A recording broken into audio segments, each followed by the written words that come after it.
She's so... Imagine if Winston Churchill was replaced with Malwika, World War II would have been a nothing burger. I'm just engaged to an insane person. This isn't good. Did something bad happen? Something bad, you say? I could easily come up with a whole basket of that stuff. You know, we have plenty of tribespeople who help escort Ictomisaurs to read the trends of the ley lines in Phlogiston, including me. And I'm one of the better spoken ones. Oh my god, why can't I speak? Honestly speaking, our ley lines seem to be falling further and further below healthy, and the abyss is a threat that cannot be taken lightly. But I suppose life isn't all bad, eh? Always one or two things that can make you happy and all that. When I feel down, I just hang out in our tribe's trophy room, focusing on the woven scrolls and paintings. Even if it's not for work, it's still a great pastime. Hello, hello. Did Mr. Toltec ask you to come find me? Nope. Huh, I see. Did I seem a bit nervous to you? Yeah, sorry about that. Thing is, a message from Mr. Toltec often means a new commission to investigate the ley lines, but I'm afraid I'm not ready to go out there again quite yet. There are many mystical arts that need learning, and materials that must be prepared in advance. My ley line perception is mediocre, so I need Saurian help for that. And Ictomisaurs aren't the type to just go out for walkies with humans. Do you need to prepare lots of gifts? No, actually the opposite, really. Above all else, Ictomisaurs despise it when other creatures try to use their abilities for selfish gain. They won't be so easily bribed. Before inviting them, you must follow their etiquette and state the purpose for which you require their help. But they're sharp-eyed as all get out, so there's no point trying to fool them.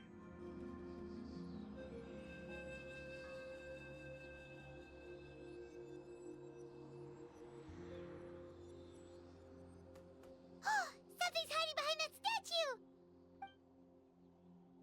Aww, it's a baby! It's a baby Ictomisaur! So cute! Although, why is it staring at us? I love. Huh?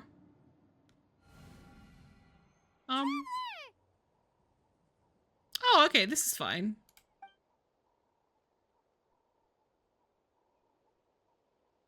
What is this place?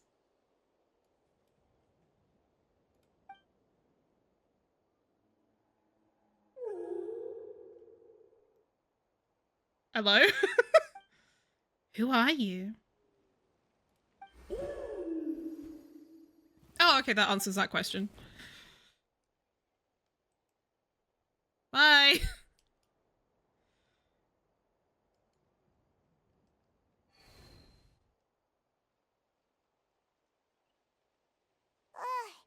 How long was Paimon out?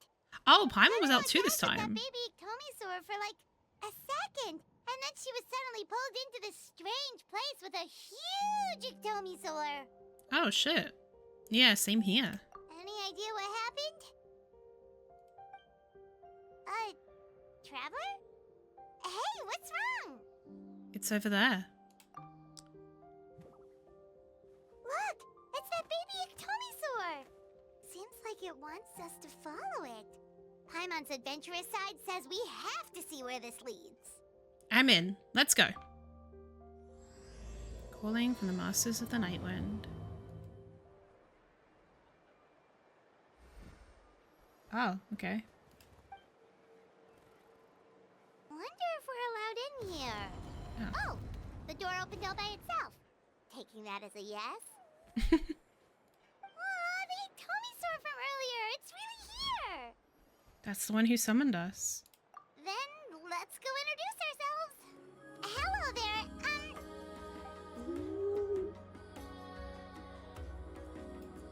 Okay.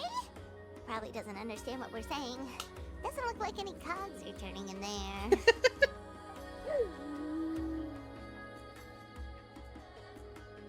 Whoops, sorry. No offense intended. You there! You dare disrespect our elder? Oh.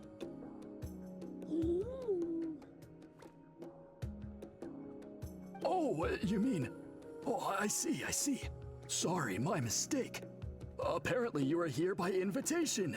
In which case, it's my job to make you feel welcome.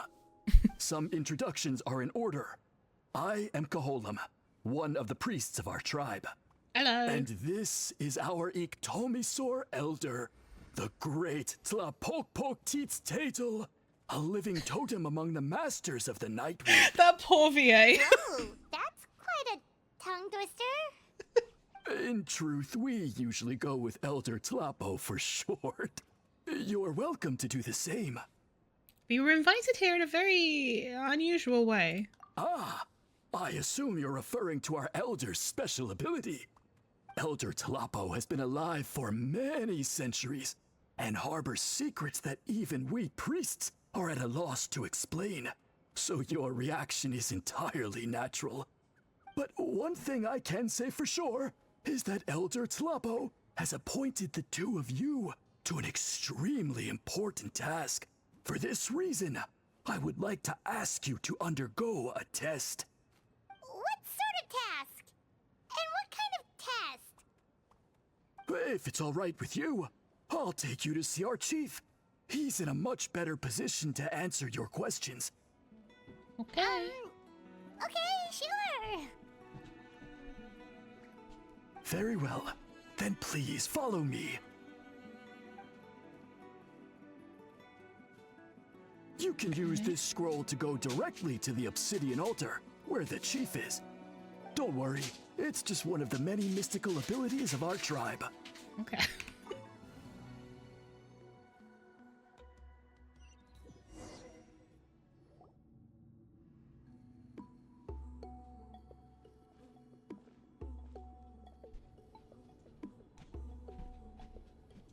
Peace out.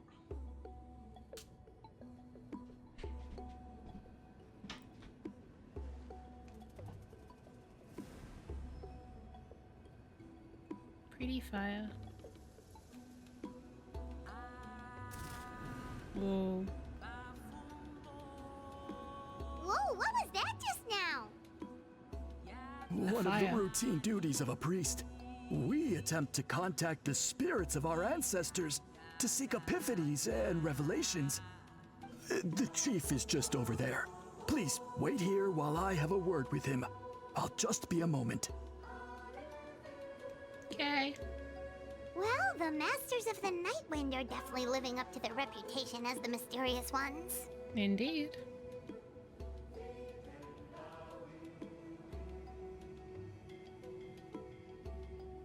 All right, I've told the chief why we're here, and now you may speak with him. Right this way. So, you two are the appointed ones. I am Chief Biram. Welcome, and thank you for your patience. No probs. So tall. Unusually so. Yes, I am aware, but I assure you, it's no cause for alarm. Oh, no, of course not. Sorry, Paimon just reacted without thinking. What's this about us being appointed? Ah, yes. Kaholam told me about that. As outsiders to our tribe, this is probably the first you've heard of such appointments. I'm sure the whole thing seems very confusing. Throughout our history, only members of the Masters of the Nightwind have been appointed to undertake these tasks. This is the first time an outsider has ever been chosen. Really? Allow me to explain. Our tribe has an old tradition of recording history in the form of woven scrolls. And not just our own history. We record the legends and heroic feats of all other tribes as well. It is a tradition we have observed for many centuries. We treat it as a solemn duty. However, when a major event occurs that affects all of Natlan, we record it on a different kind of scroll, used for this exact purpose. And these scrolls can only be woven by someone of the Iktomisor Elder's choosing. So because of all When like the Iktomisor Elder senses a major change in the 5.1 ley quest. lines, it will issue a formal declaration to appoint a creator for this scroll. Whoa, so you mean... Elder Tlapo sensed a ley line change quite some time ago, but had not yet designated the scroll weavers until you arrived. Okay, but just so you're weaving scrolls. Yep. As a matter of fact, that does not surprise me at all. I mean, yeah, because we're In outlanders. the 200 years that Elder Talapo has held this position, none of the appointed ones have ever been experienced scroll weavers. Does that mean 200 years of major historical events have gone unrecorded? No. They all submitted scrolls in time, yet each of them claimed it was not their own work, but a gift from the spirits. Interesting. Man, this tribe gets more mysterious by the second.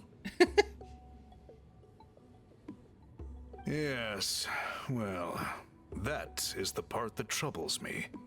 The notion that we have to rely on esoteric things like gifts from the spirits to record historical events of such great importance. It is unsettling. Huh. Well, pretty that's your surprising problem, to not hear mine. Coming from the chief of this tribe. I can imagine. You probably see the Masters of the Night Wind as a people shrouded in mystery, who pride ourselves on our arcane practices. But I am something of an exception.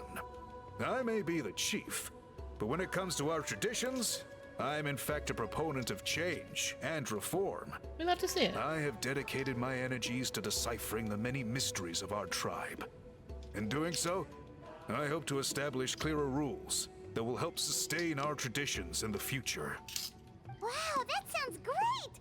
So have you figured out the mystery of the gift from the spirits? Probably not. It's probably our job now. Sadly not. It is something I've been investigating for a long time, but I have yet to uncover what this gift truly refers to. Only a small handful of events over the years have been recorded on these special scrolls, with decades between each one. And by the time the next scroll weaver is appointed, my time as chief will be long gone. I will not be in a position to investigate as thoroughly. So... While I haven't gotten to the bottom of the matter, I have made some progress. But the only way I can develop my theories further is with the cooperation of the appointed ones. And that's why you want to put us through this test. Precisely. It's nothing to be worried about. Simply a means of validating my current hypothesis. It shouldn't take you long, nor will it put you in any danger. Alright, so what does it involve exactly? I can explain everything in detail when we get to the site of the test. But first, please wait a moment while I change out of the soul-shielding cloak. This garb is one of our important cultural relics, handed down by generations of chiefs. It is only to be worn when conducting certain ceremonies. So why are you wearing it now? Oh. Miram removes his cloak and carefully hands it to a priest for safekeeping. Please, follow me. Oh, so you're still just wearing the headpiece, okay. Is it because... Wait. Do you see this scroll? If you touch it, you will enter a hidden space. Is this because they didn't want to animate the entire outfit of him, like, moving around? I think it might be. Today's test is, quite simply, to find a way to escape that space. Oh, shit. That's it? I assure you, it's not as easy as it sounds. If you cannot find your own way out, I will of course intervene to bring you back here. That man But a then, tree. we will be no closer to solving this mystery. We'll give it a try. Good. Simply touch the scroll to begin the test. You may begin whenever you're ready. Oh wait, no it's not. Ooh, who is that?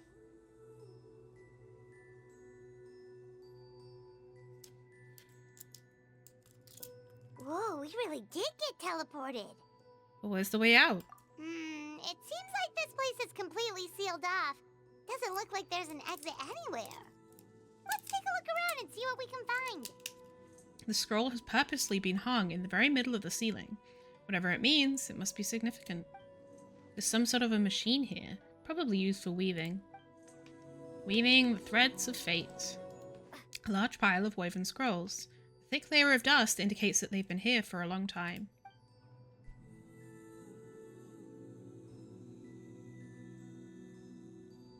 There are so many woven scrolls here. Paimon remembers seeing some of them before in other tribes. They seem to record historical events. I think we have to indwell an ectomisaur. Oh wait, yeah, that's the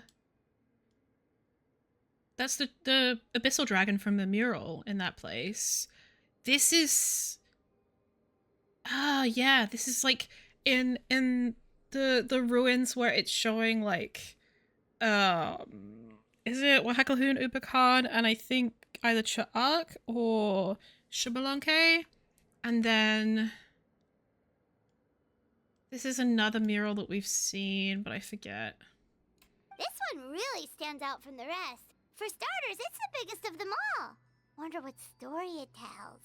The colors are very distinctive too. Yeah, you're right. Mm-hmm. We have to Over indwell there, an something just ectomisaur. flashed. Traveler, did you catch that? Maybe that's how we get out. By seeing things we couldn't see before. Oh, right. Paimon's with you. Ectomisaurs have the ability to activate a unique form of elemental sight, which makes them keenly aware of things that are otherwise not so easily detected.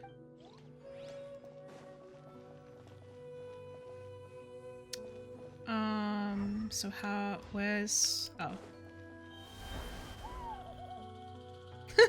Standing on the flame.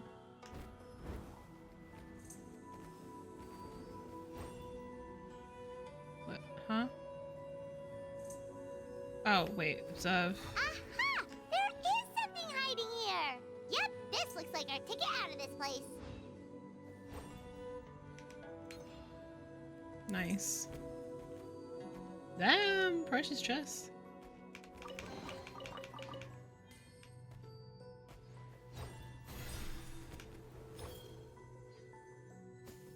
Ah.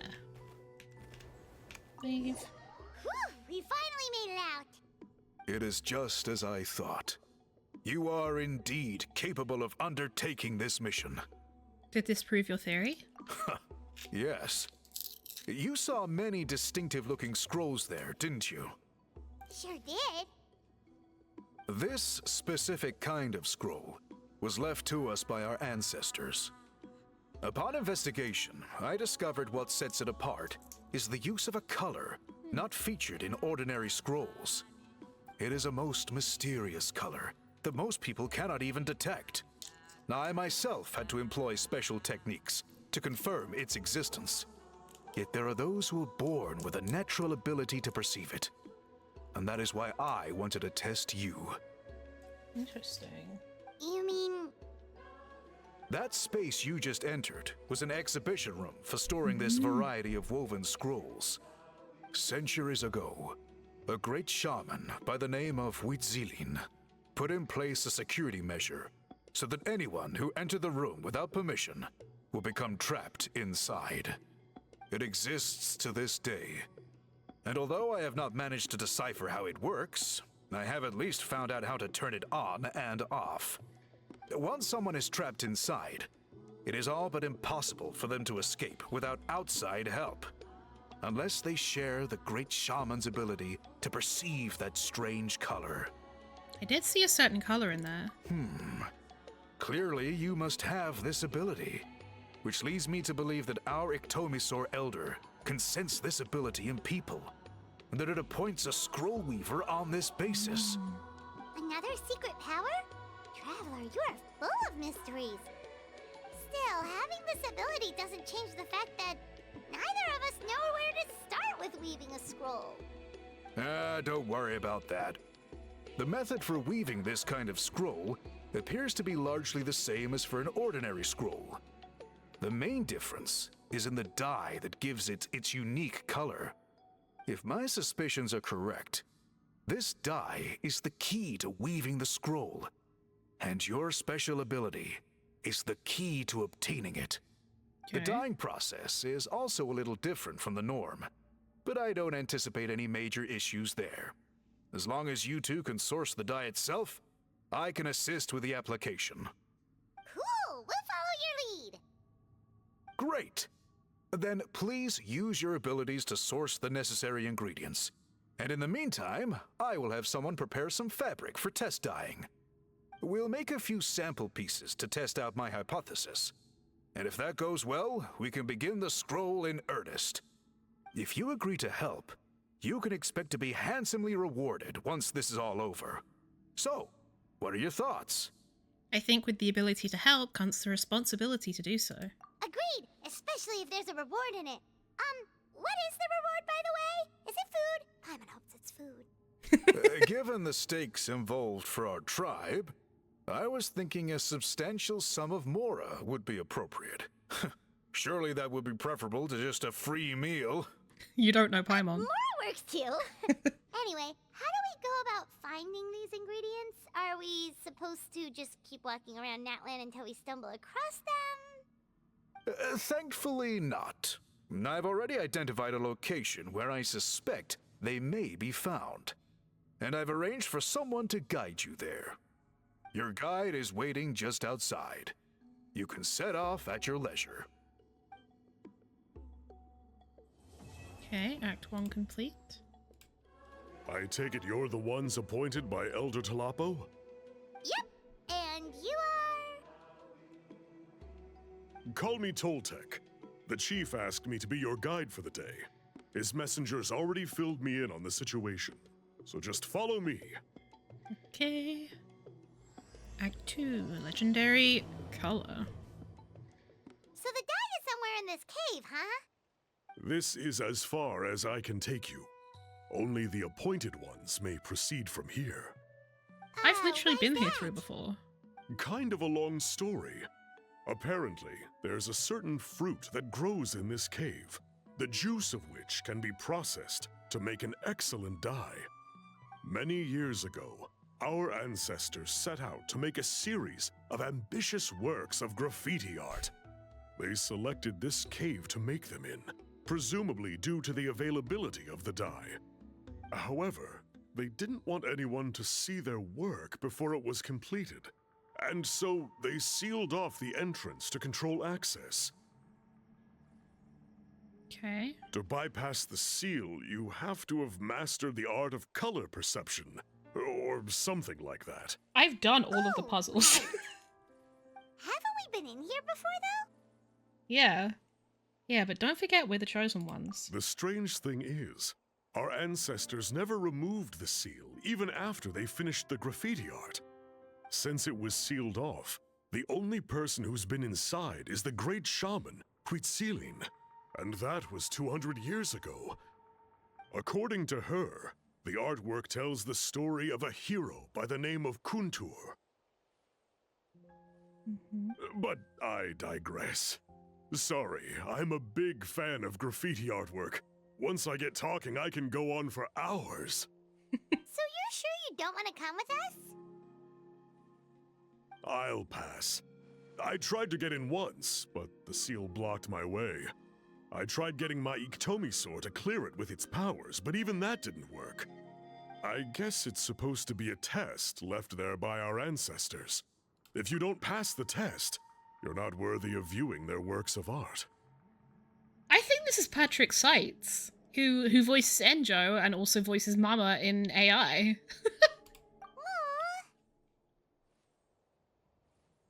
Don't worry about me, though. I wouldn't be joining you this time even if I was able to get in. Yeah, it's definitely Unlike him. our chief, I don't have the guts to challenge our traditions. This task is specifically appointed to someone by the Iktomi Elder. Who knows what bad things might happen if I got involved? Fair enough. All right, we'll try not to take too long. You two head on in. I'll wait right here. This should be the place. That fruit Toltec mentioned should be the one on the wall, right? I've already opened. Paimon didn't notice it last time we were here. Now the only question is, which ones do we pick? Interesting that they seem to have a contingency lines for if you've already done the puzzles here. This is probably where my special ability, the chief mentioned, comes in. Well, go ahead, try it out. You saw something, Oh. right? Whatever it was, grab it. What did I see? The fuck? That is glitched to hell.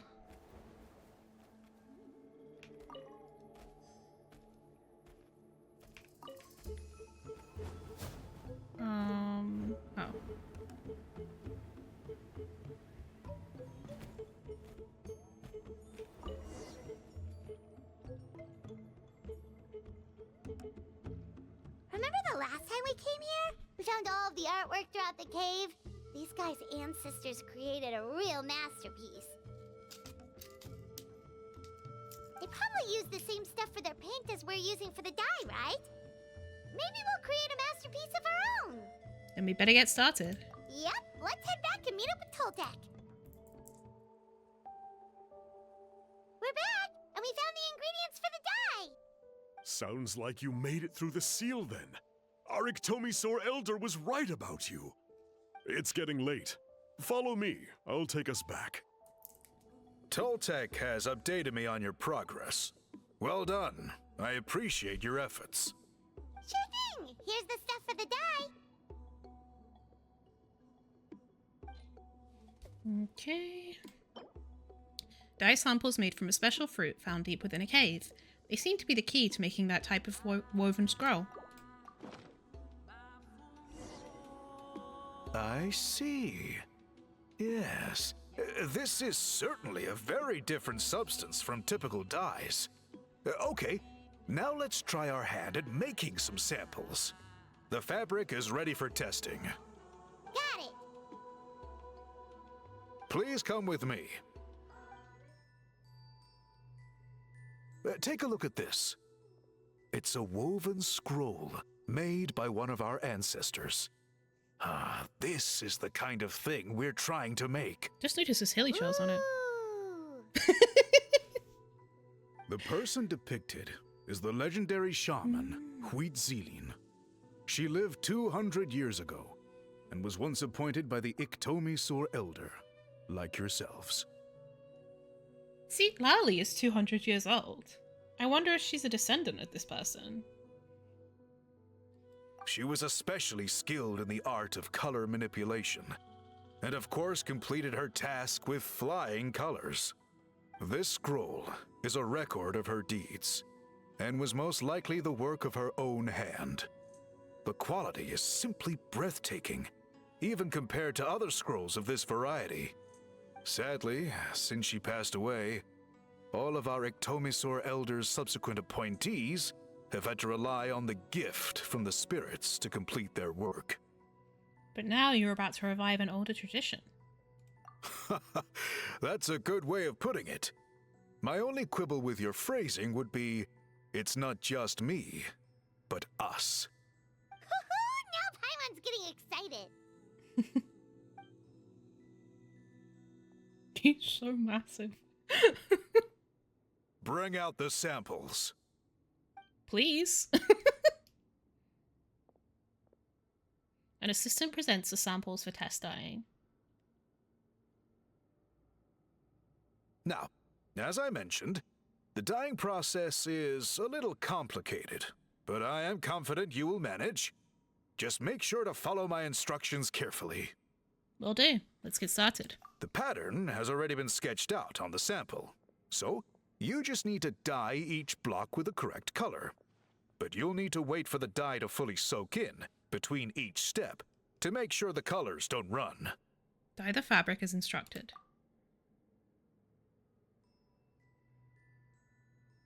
We don't get to do it? No minigame? Ha ha ha! Good!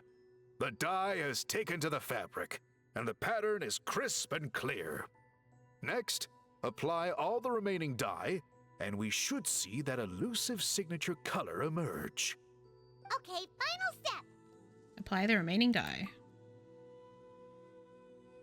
A little fun little minigame would have been fun. Did it work? Paimon doesn't see it. Hi Aku, how are you? Oh, that color isn't showing up. Oh, the dyeing has failed. Did I mess up somehow? No, your technique was flawless. You did everything exactly as instructed. It would have made no difference if I'd done it myself.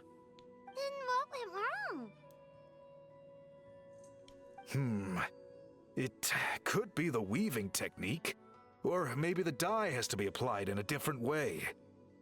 Oh, whatever the case, it looks like I have failed to get to the bottom of this mystery. Sorry, Paimon wishes we could do more to help. I am the one who should be apologizing. I made you do so much work, and it was for nothing. I will, of course, honor my commitment to compensate you for your trouble, but I do hope you won't give up on this task. I plan to keep investigating, and will be sure to keep you updated with any progress. Don't worry, we're not quitters. Paimon does have a question, though. This whole process of recording history on woven scrolls seems so complicated. Why don't you just write it down instead? Paimon. You said yourself you're all about change and reform. Well, this seems like a pretty good place to start, don't you think? Writing things down would be easier for everyone, and your records would be more detailed. I think you've perhaps misunderstood my philosophy, but that's okay.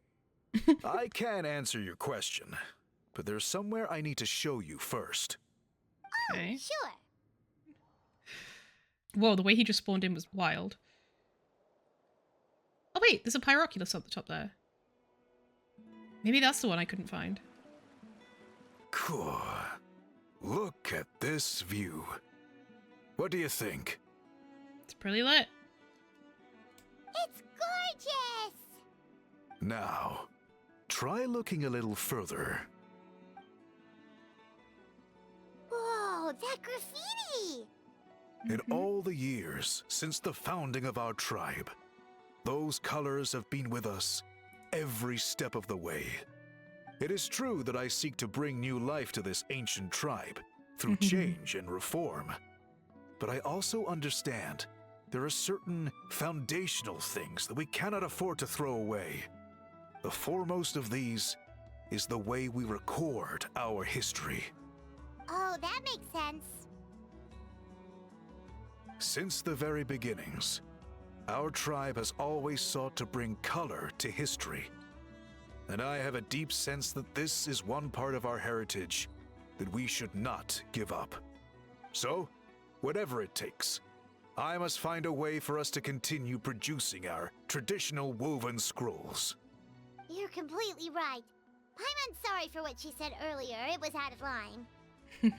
It's quite all right.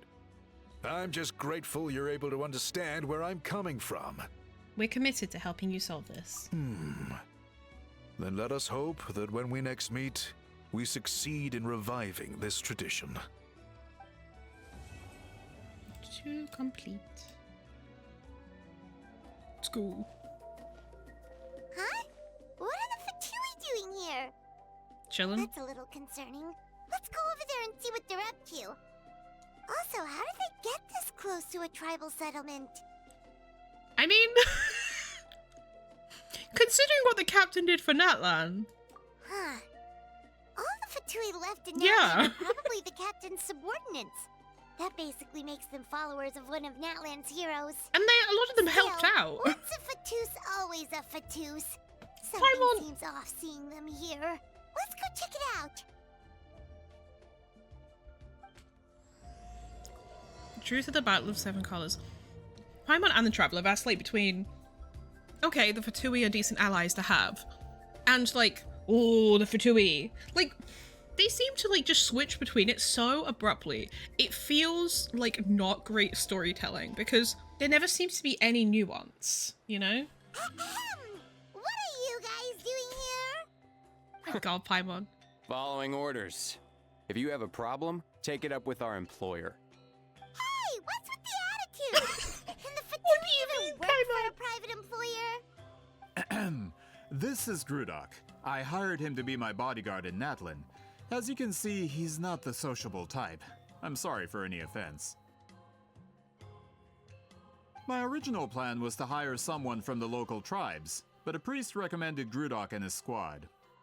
I was told they were capable fighters and had the time to spare, so they fit the bill. It seems like the Fatui's reputation in Natlan is quite positive. Fatuis? What the fuck? I have a feeling this guy is probably a quick fill-in. So that's what happened. Then you must be from Fontaine? Precisely! Montluçon, at your service. I work in the publication business. And you two... Wait. You must be the Traveler and her fairy companion. Oh, you know us? No, The makes sense. He's golden-haired French. Traveler with a floating companion. There's no mistake.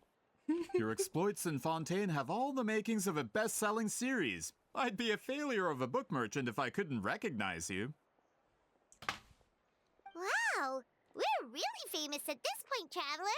I think some of them are some of the localization team. And it reminds me of the accents of the guys who were doing the special program. Because obviously they're not subject to the same strikes, right? It's truly my lucky day.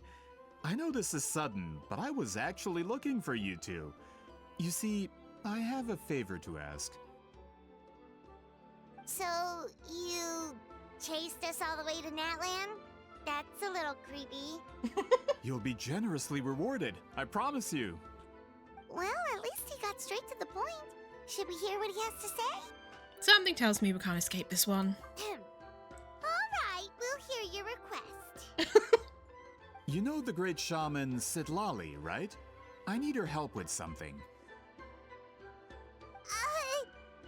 Yeah, the chances of her helping a random stranger just because we asked? With her personality, pretty slim.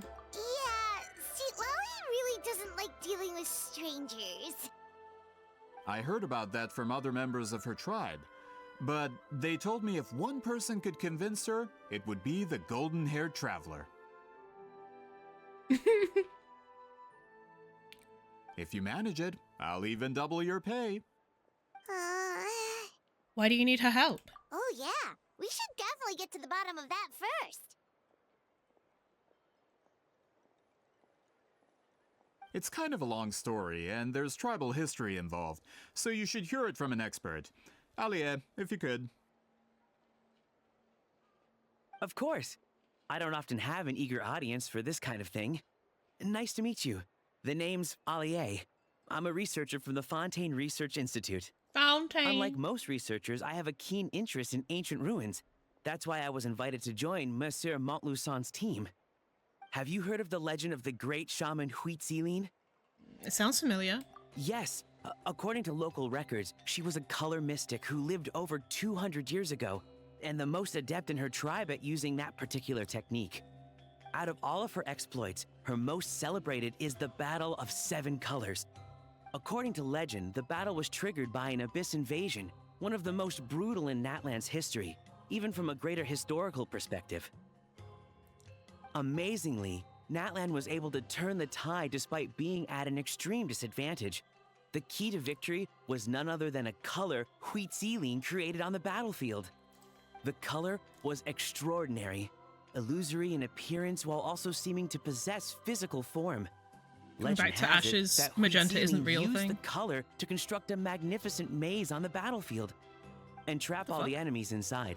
This allowed her allies to launch a counterattack and ultimately secure victory. This guy's autistic. Anyway, that's the gist of it. We don't want to take up too much of your time. Sus That vibes. story is the reason I came to Natlan.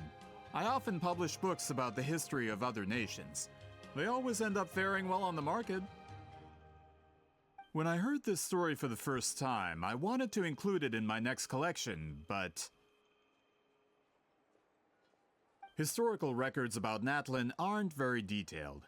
We haven't been able to determine where the battle took place, or find any definitive evidence that it occurred at all. Even within the Masters of the Nightwind, people dispute the legitimacy of the story. Some believe it to be a myth. If that were the case, the story would not be fit for publication. I mean, fictionalized version? But if you're just including it in a story collection, why does it matter if it never happened? Well, you see, the slogan for the collection is Restoring the Truth of History. Naturally, I needed to be factual. That's why I'm here. The Masters of the Nightwind are said to have a tradition of recording past events, so I wanted to consult their records. But I was refused access to the Obsidian Altar. Application after application, and all I received were a few ordinary woven scrolls with nothing to offer. Honestly, I'm just trying to promote their history, and they make such a fuss. According to my research, their scrolls are considered sacred relics in addition to historical records. Naturally, outsiders are rarely granted access. Not to mention, the scrolls we did get to review actually contain a huge amount of information. I just need more time, and I could... We've been over this, Alier. There's no need to waste time on those scrolls when we have a better way. Citlali, you mean? Don't like this guy. Exactly. You're well aware, I'm sure, that Citlali has been alive for more than 200 years. That means she lived during the era of the Battle of Seven Colors. Wasn't she born shortly If she after agrees it? to be my consultant, then no other historical records are necessary. Who says she remembers Oh, stuff? that's what you want. So, what do you say? I'll quadruple the pay if it helps sweeten the deal. Keeps going up. Well, it's not that we don't want to help you. We still have a duty to fulfill after all. Oh, right. The duty the chief gave. Who knows? Oh. The Battle of Seven Colors. Whoops. Oh, right. The duty the chief gave us has a lot to do with wheat sealing. Who knows? The Battle of Seven Colors might lead us in the right direction. All right, we'll help you convince Citlali. Just let us do the talking, okay? Of course. So, this is where the great shaman lives? A bit far from civilization, isn't it? Yeah, mind your business. I hope the person who pointed us in this direction wasn't mistaken. For someone like Citlali, it actually makes a lot of sense. Yeah. Is this graffiti her work too? I wonder if it's a cultural practice. If I could just copy it down. I think it's like We're kids. here for a It's not reason, hers. Alier. As agreed, you two can do the talking, and we'll wait for you here. Okay, we'll go knock He's on just the not door. being respectful of Hopefully cultural she's not traditions. hungover. That's what I'm thinking, Ben. I think it is the guy from the live stream. Citlali? Are you there? We need your help with something. She's gonna be in her pajamas or something. Oh, no response. Maybe she's not home. Let's try her other name. Oh, Granny Citlali? Are you home? The door is thrown open and you're met with the pungent smell of alcohol. Hey, kid! If you're here to challenge me, book an appointment first. So Citlali's a real hermit, huh?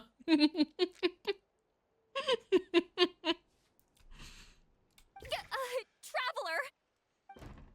The door closes abruptly.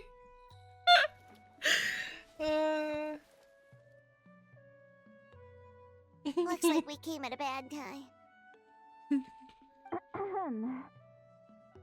Are you still there? Just come in. We can talk inside.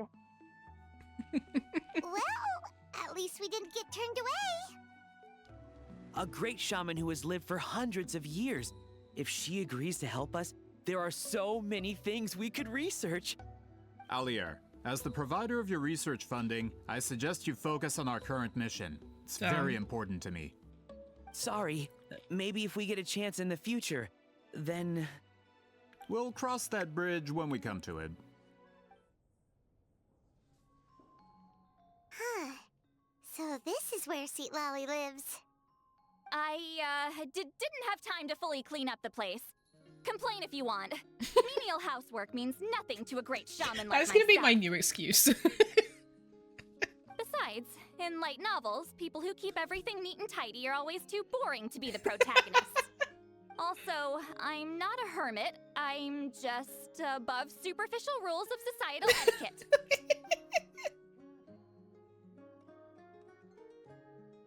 She finds vibrators on the floor.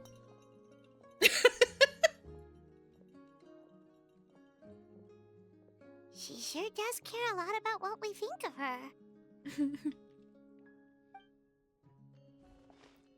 Oh, and that spell I used to transfer my senses to you, you're not still, experiencing the side effects, are you? It's my duty as a great shaman to check that kind of thing. Oh, you mean when we could hear your thoughts? Nope. It's been so long, we don't have to worry about that anymore, right?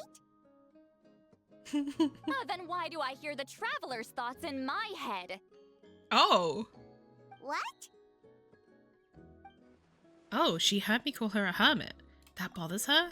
I thought she was above superficial rules of societal etiquette. I can still hear you, you know. I apologize for offending you. Don't bother. I'll find a way to fix it. First you hear my thoughts, now I'm hearing your thoughts. It was just a simple spell. I use it on you, and now it's on the Fritz. Forget it. Just tell me why you're here. Well, someone asked us to ask you to be their consultant. They have questions about the history of Natlan. So they asked the hero of Natlan to put in a good word? Sounds like they know I don't usually trouble myself with other people's problems. The pay is really good.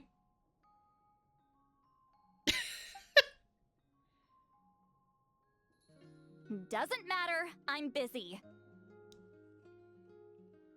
She sure doesn't look busy. Paimon knew this wouldn't get us anywhere. It was a bit creepy, yeah. What if the request comes from me?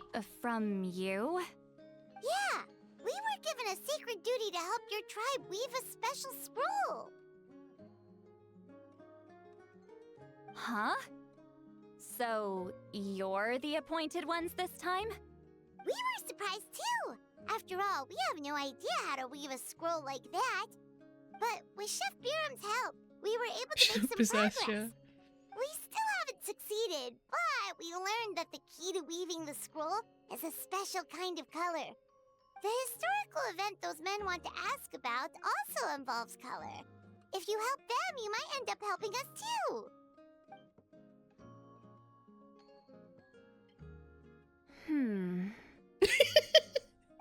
She's giving us that face again. Did Paimon not explain things clearly? Jason, I can't decide whether this twist is completely out of the blue or if it was foreshadowed all along. What? Does that mean you won't help us? I need to think about it. Then there's still hope. Hey, what's the holdup? Just give us an Bruh. answer already. You agreed to let us do the talking.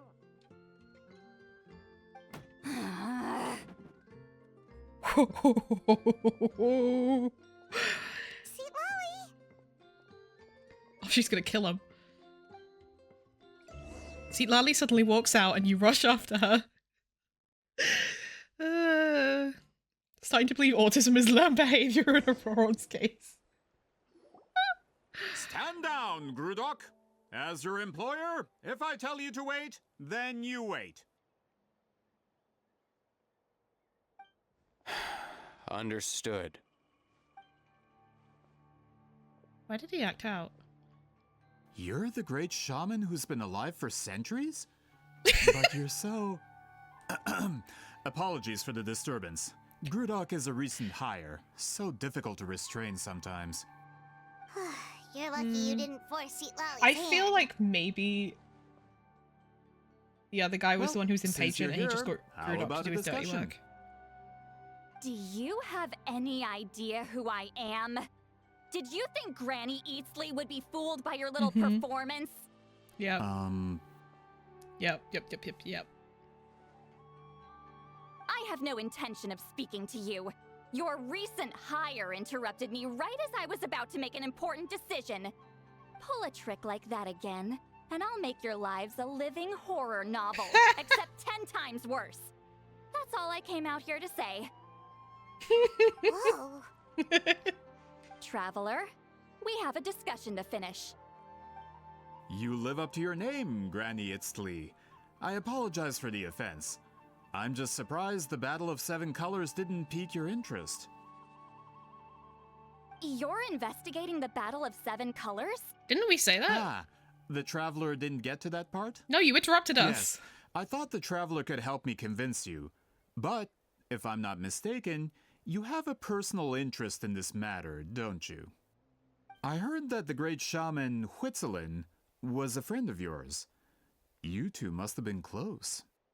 If I can resolve the controversy and prove the battle took place, I'll include it in my next collection. Then, all of Teyvat will learn the truth. Teyvat. With your support, your friend's heroic deeds will once again be known throughout the land. Inspiring, don't you think? Yay! Honestly, I think we should sack off these guys and just be in lesbians together, you know what I mean?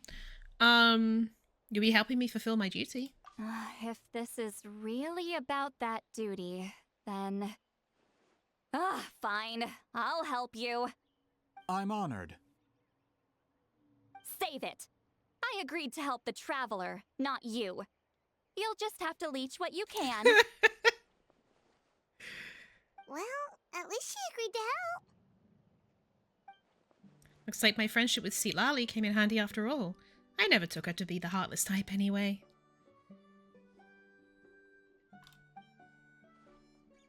Who are you calling heartless? Not a problem. I always planned to work with the Traveler. So, did you directly experience any events of the battle? Do you have any idea where it took place? Can you think of any relics we could use to prove it? That's a lot of questions. Talk at me, why don't you? Yeah. Ask one question at a time. I'd like to know too. Fine. No, no, and no.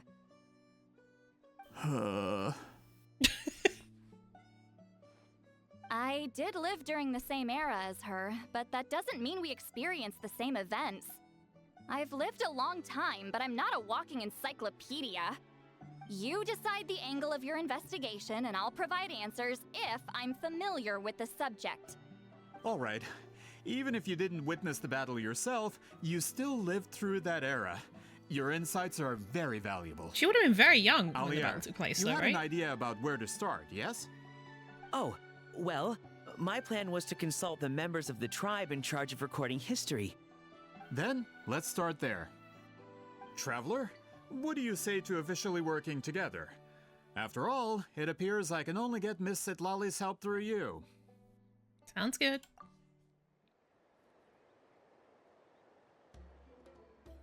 You don't seem super invested in this whole thing, Citlali. Yeah, I mean, she isn't. These people are rude, and also, like, she probably has no interest in kind of dredging up the past. The Battle of Seven Colors is something I've only ever heard about. I know as much as anyone else in my tribe. But how? Weren't you alive when it happened? I wasn't there when it took place, and she never told me about it. That's how. But Molo-san said the two of you were close friends. The battle was legendary. Why wouldn't Huitziling tell you about it? Close friends? More like arch rivals. Oh. Something Montlusan would know if he actually did his research. Oh dear. Did you see the graffiti outside my house? That's not my doing. All students from Huitziling's School of Shamanism must pass an extremely difficult trial before graduation, defeating me in battle. Those graffiti drawings are how they challenge me. What the fuck? Wait, what? Of course, none of them ever succeeded.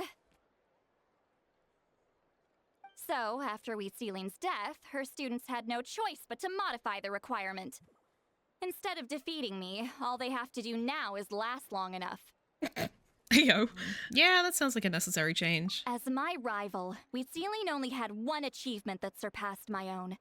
And that was the Battle of Seven Colors. I can only assume she had some kind of secret technique at her disposal. It makes perfect sense that she kept it from me. I'm a fast learner. Telling me about the technique is no different than handing it to me on a silver platter. As if she would give away her one advantage. Oh, that makes sense. Anyway, all of that is secondary. Like I said, I'm only here to help you fulfill your duty. So Citlali is doing all this for me? Don't misunderstand. This duty is important for my tribe, too. A great shaman should do her part to see it done. A great shaman should also be a bit more organized at home. Excuse you? I fail to see what housekeeping has to do with my duty as a shaman.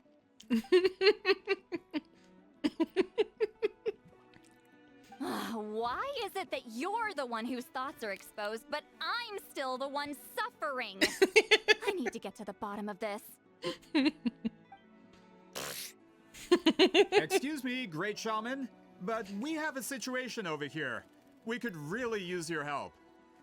Please, great shaman. Okay, okay.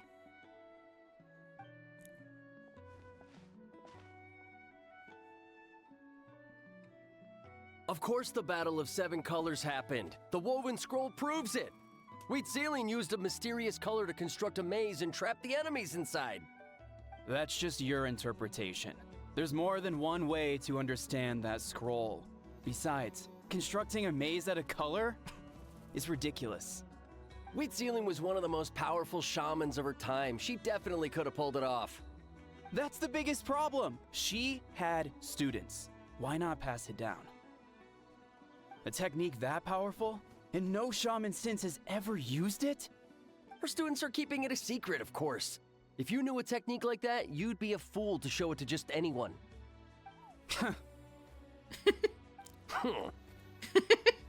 Oh, I didn't mean to cause an argument. I just wanted to ask, is there anything we can use to prove the battle took place? Of course it took place. Why would you need to prove it? You'll have to excuse him. Some people in our tribe insist on clinging to outdated views of history. I'd give up now if I were you. It only gets more ridiculous from here. It does sound like Please Xeno, don't yeah. fight. Wow, so the battle really is controversial. Am I the outdated one? Kids these days can't find anything better to argue about?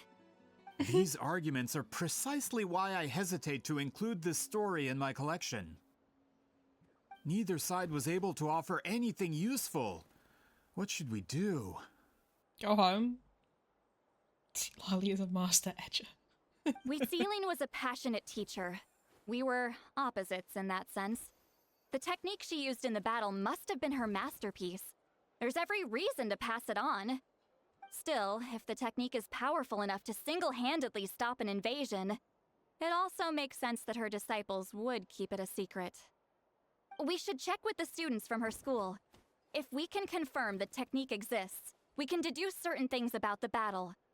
But as far as I know, most of the shamans from her school occupy high positions in the tribe. Asking us for more Not shit. the type of people outsiders like us can speak to on a whim. Right. The obsidian altar is off limits to you. But, if I go... Is there a problem? Most of Citlali's students are respected priests in the tribe. But that means they had to go through me. Or try, at least. I, of course, humiliated them from a young age. Those who hold the position now are the ones who lasted long enough before I wiped the floor with them. If I show up without warning, they'll run for dear life. That's not gonna get us any answers. Yeah, Paimon can see it now. Run for dear life? It's like Citlali's some kind of tyrant. Are we deliberately thinking inflammatory things to piss her off? Hey, don't jump to conclusions. That was just a metaphor. Who better to fend off a tyrant than a hero of Natlan? Only you have the guts to joke like that with me, traveler. Fine, I said I'd help, so I'll help. But don't blame me if it goes wrong. Lumine's so pleased with herself.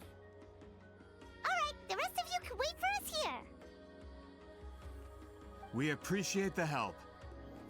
Natlan's history is full of intriguing mysteries. It's too bad I can't talk to those priests myself. Miss Citlali seems rather reluctant to help. Maybe you could talk to her a bit more. I'll reward you for the trouble. How much money do you have, my guy? Got a problem? Like I said, take it up with my employer. Chill, my guy, chill. I'll pillow at you. Fucking hell.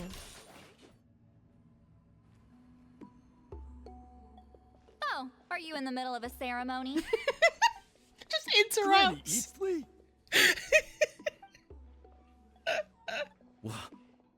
What is she doing here? Did some coward not show up after challenging her to a fight? They're so terrified. Is she here to officially take over the tribe? Whoa. It's like they really do see her as some kind of tyrant. No matter what, we'll defend our dignity as priests to the end.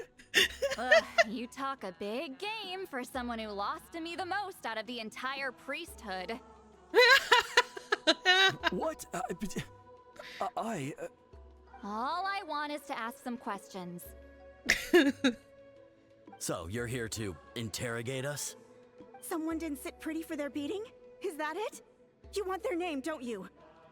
We should just run! Don't be afraid. Yeah, with the hero of Natlan here, Granny Citlali will be on her best behavior. Sure, whatever you say. Oh, it's the traveler and her companion. That does make me feel better. How can we help you? We wanted to ask about the technique you inherited from Citlali. Huh. So you can eradicate our school once and for all? Disciples of our school have challenged her year after year, just as our master instructed. Sounds like she's finally had enough. Well, you're not wrong. If we want to protect our legacy, one of us needs to run. So funny. Again. Just how much did you traumatize them, Citlali? She beat them in a duel. So what? There's no reason to be this terrified. Citlali is someone worthy of love and respect. Hey! You can't just say whatever you want just because it's in your head. I'm Granny Citlali. A mere mention of my name and kids burst into tears. Love and respect? No one has the guts for that. Well, I do. Oh, I love us teasing her. You know what? Forget about your duty. We really need to fix this mind-reading situation. Sorry to disappoint, but if you're here to question whether we're qualified to inherit our master's legacy, we're not going down without a fight. We're not getting anywhere. What should we do, Traveler? Let me think. Oh, hello. Huh? Oh, it's you. Elder Tlapo! Oh, we must have disturbed your meditation. Our deepest apologies. Please forgive us.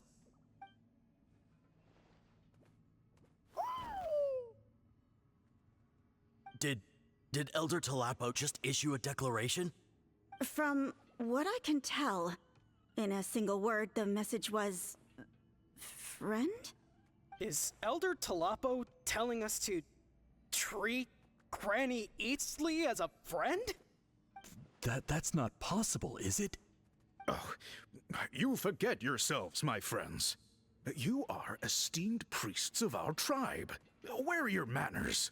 Jason, put your boner away. Chief! I didn't expect to see you here, great shaman. My sincere apologies for the lack of hospitality. Well, I wasn't exactly planning to come to this crowded place. So you can save the pleasantries, Chief. I'd rather get this over with. Understood. Now, as successors of Citlali, I understand your friction with Granny Citlali. However, Elder Tlapo's declarations have always showed us the correct path. You would do well to respect his counsel. So, mind your manners and allow Granny Citlali to ask her questions. Good thing Elder Tlapo and Chief Biram are on our side. Why does Granny Citlali want to question us all of a sudden? Should we plan our answers in advance? That brutal graduation exam. It's all coming back to me. You heard the chief. There's no running away. Hi there, Elder Tlapo! It's been a while. Hey, he seems pretty happy to see us. Hello, bud. He's the one who put you in charge of the scroll, right? Yeah, Elder Tlapo appointed us to the task. Elder Tlapo, huh? He's still claw to me.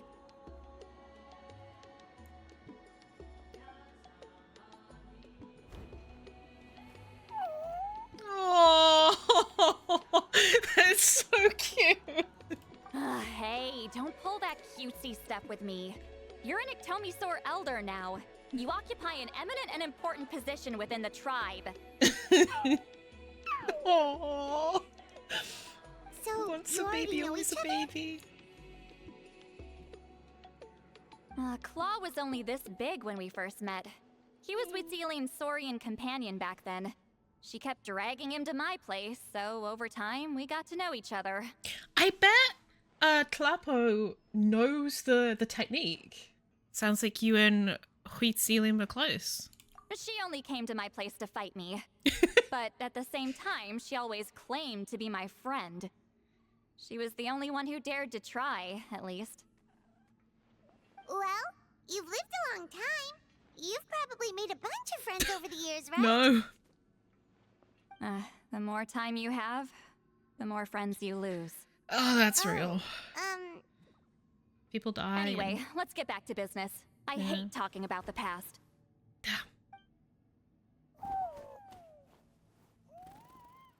Oh, 200 years and you still haven't given up, Claw?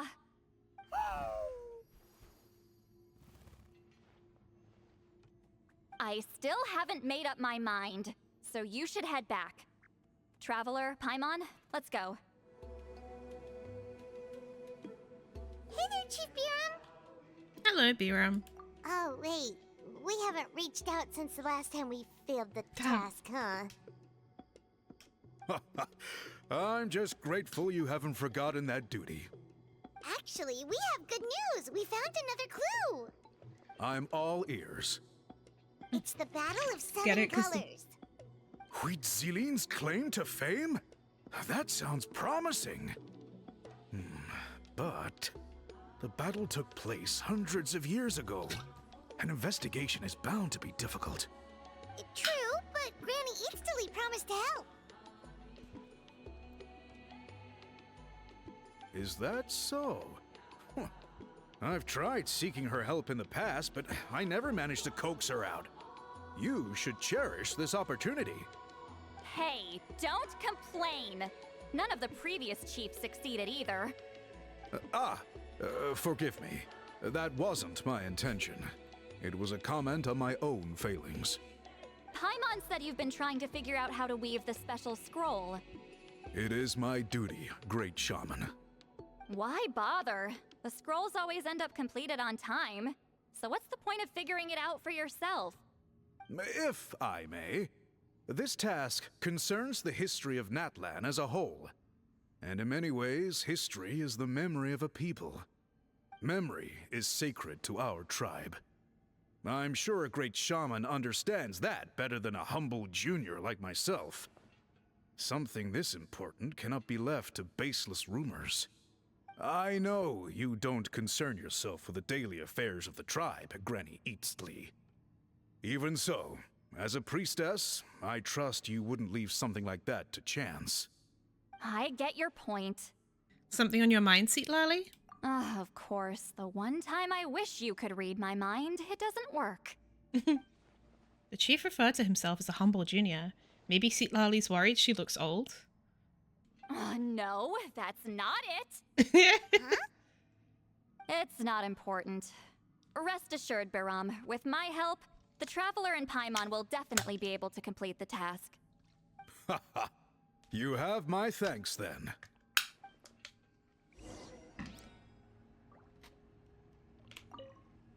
If you run into any more problems, I'm always willing to help.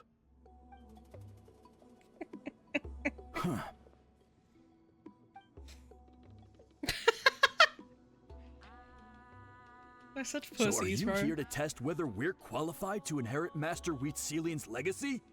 You've already been tested, haven't you? Well, frankly speaking, I don't think any of you are qualified. But that's not why I'm here. All you need to do is be good and answer my questions. Fine. Ask away. You've heard of the Battle of Seven Colors, right? Of course. It's our master's claim to fame. An immortal legend inscribed in the very history of our tribe. Then I'm sure you know there are those who question whether it actually occurred. I did hear people arguing about that the other day. It's disgraceful. How can they question something like that? It doesn't surprise me. Natlan has had more tourism lately. A lot of people have started getting strange ideas after interacting with Outlanders. After all, everyone who took part in the battle has returned to the ley lines. Without witnesses, it's hard to refute detractors. So we go into the ley lines. Well, it just so happens the questions I want to ask are directly related to the legitimacy of this battle. Listen, we know you were rivals, but do you really have to question her legacy? You think she's like you? Someone who can't survive a little scrutiny? No, of course not. Then let me finish. During the battle, Wheatsealing most likely used a technique powerful enough to turn the tides of war. I'm sure she was very proud of it. Proud enough to pass it on to her disciples. So, which one of you inherited that technique? None of them?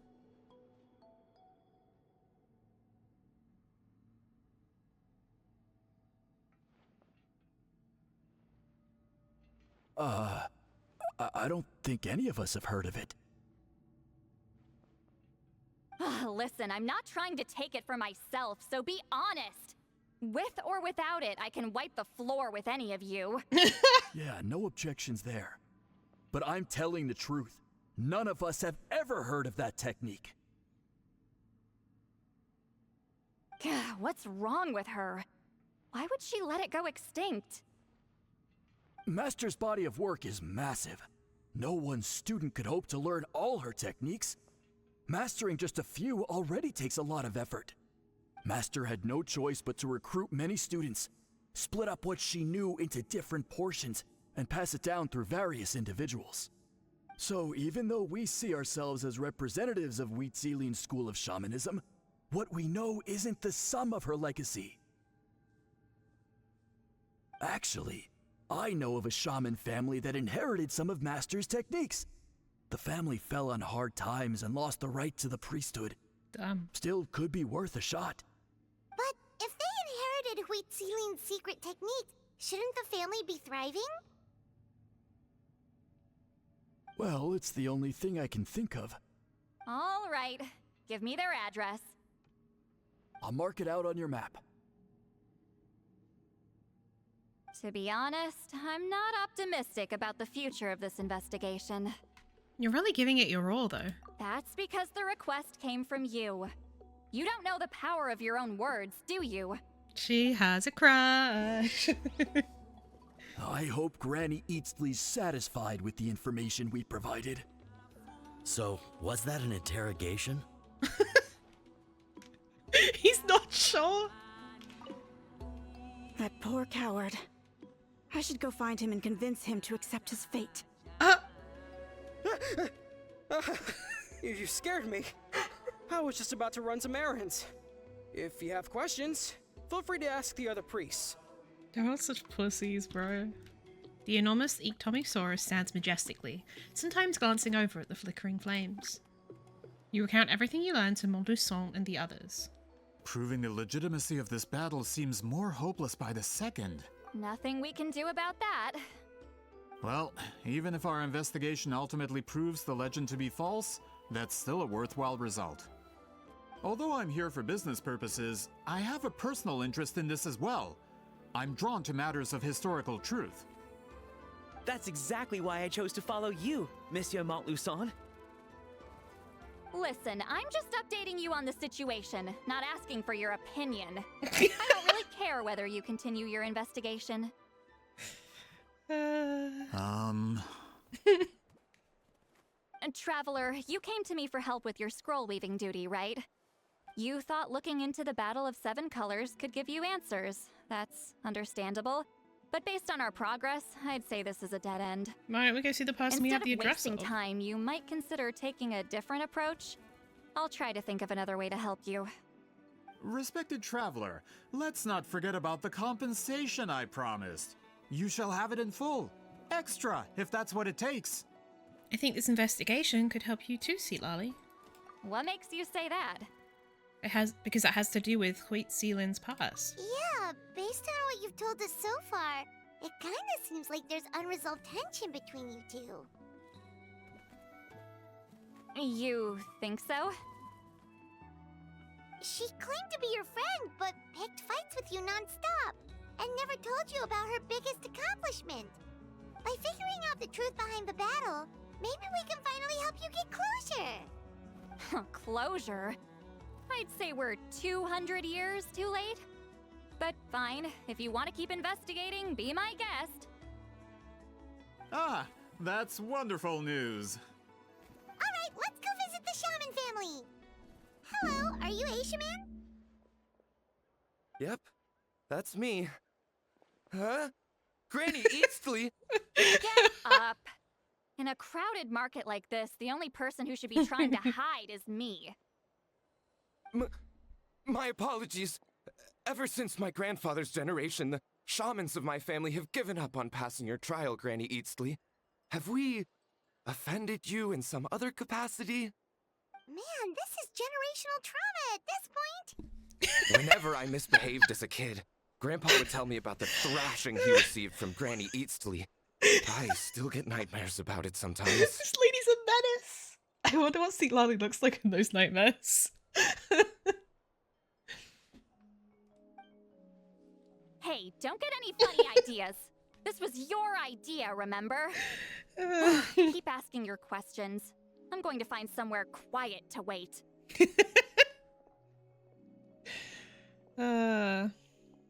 Okay, so your family studied under Citlali, right? Yes, although that pretty much ended with my grandfather's generation, unfortunately. The techniques my family learned from Citlali didn't have much practical use in terms of tribal affairs, so during my grandfather's time, we quit the priesthood. Turns out, shaman techniques aren't that useful outside the priesthood either. So over time, we abandoned them altogether. Of course, it's possible that we were just too foolish to understand the true power of those teachings. She's just vibing over there. After all, Citlali was a genius. None of her students have been able to fully reproduce her talent. Do you know which techniques were passed on to your family? I'm not sure. As a kid, I remember hearing my grandfather talk about them, but it's not like I can use them myself. Just think about it for a sec. Do you remember anything about a technique that can decide the outcome of a battle? Decide the outcome of a battle? No, I don't remember anything like that. Besides, my family wasn't really known for our talent. If a technique like that exists, I doubt Citlali would pass it on to us. You might have better luck asking one of the priests. They're descendants of Citlali's most gifted students. Well, looks like we're back where we started. Still no definitive evidence the Battle of Seven Colors took place. Alier, do you think we have enough to draw a conclusion? Not yet. All we have are non-witness accounts. We could put together an interview, but that's not going to hold up in academic circles. Then we have to keep going. Oh, you're investigating the Battle of Seven Colors? Yeah, you know about it? Not a lot, but there's something special about my family. In addition to shaman techniques, Citlali's stories were passed down to us as well. Say what you want about my ancestors' dedication to shamanism, but they definitely paid attention to those stories. And of course, the Battle of Seven Colors is the most exciting story of them all. We don't need another story. We need something concrete. Does no one in your tribe understand that? Chill, bro, chill. I'm not sure if this is helpful, but the story passed down in my family is a little different from the one told in the tribe. Really? How so? Well, it's Citlali's personal account of the event, so it's a lot more detailed. For example, in the version I heard, the battle took place in a location known as Chico Mostuk Cave. That means you can tell us where to find it. Have you ever been to this place? Probably not. Unfortunately not. I studied maps of Natlan before we left, Monsieur Montluçon. I don't remember ever seeing such a name. Could your ancestors be mistaken, Mr. Shaman? It's unlikely. My family may have let the shamanism side of things fall by the wayside, but we're serious about these stories. In the words of my grandfather, some things deserve to be passed down more than secret arts. If Whitzelin's version of events differs so much from the general understanding, that makes it even more likely the battle is completely Not made up. necessarily. Just people make legends of things. That's disappointing. People make hold on. legends. You mentioned the Chico Mostek cave? Oh, yes? Can I clear something up for you? It's been more than 200 years. Huh. I never thought I'd hear that name again. What do you Domain mean? time?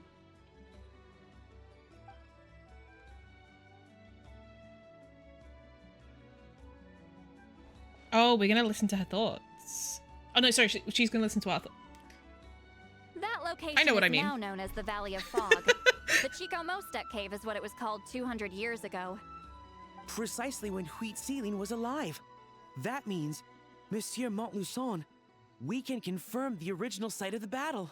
Valley of Once we Fog. get there, the evidence we need should be at our fingertips. Just when we thought all hope was lost. I never doubted you, great shaman. Allow me to present you with a gift as thanks. Save it. Flattery won't get you anywhere with me. Just accept the gift, Citlali. Wait, Mr. Montluçon works in publishing. You're a huge fan of light novels, right, Citlali? Maybe he could get you some that are out of print. Really? Out of print, huh? Sure. Do you have any in mind? Well, if we're talking collectibles, then the first edition of Shogun Almighty reborn as Raiden with unlimited power is a must. It's the first major hit of the isekai genre. Several editions have gone to print, but copies of the first edition are exceedingly rare and valuable. I see. It's like, oh There's shit. also its sister work, Pretty Please Kitsune Guji. It was Yai Publishing House's attempt at gauging the new market trends. It's opened the door to a new genre after readers grew tired of isekais. The sales speak for themselves. Actually, Yai Publishing House released a limited edition not too long We have ago. that. But it's almost impossible to get. Anyway, I'll take those two. New market trends Sorry, being Yuri. I'm Yeah. not sure I caught all that. What were the titles again? Reborn as Kitsune Guji? These two titles are among the most successful and well-known works in the entire industry. You're telling me, as someone who works in publishing, you've never heard of them? I'm a merchant from Fontaine, after all. Regarding this particular genre from Inazuma, I'm afraid I lack your level of expertise. Amateur. I have a couple of takeaways from this. Either this guy's lying about being a book merchant, or he is just like from Fontaine and like they don't really necessarily deal with like the Japanese light novels there. Just leave the books to me. Of course. Sounds like a perfect arrangement. Now there's no time to waste. We should head to the site of the battle right away. Once we get there, it'll take a bit more work to determine the actual location. Right now, all we have is a general idea. Well, I'm sure Miss Citlali can help us with that. Have you even looked at the time? It's already evening, and I have important plans tonight. You expect me to work through the night? Well, what do you think, traveler? Me, when someone contacts me about an urgent freelance work. Let's break for the day and meet back up tomorrow. Okay, we'll find a place to rest for the night. When should we meet tomorrow? He's persistent, huh? What do you think, Citlali? How about noon? Do we have to wait that long? Oh my god, my guy. Shamans have important matters to attend to in the morning. My guess is that she just wants to sleep in. That's only because I have important tasks to complete at night. Paimon's like, what? All right, as Miss Citlali instructed. Let's meet back up tomorrow at noon. We'll be waiting at the exit of the tribal settlement.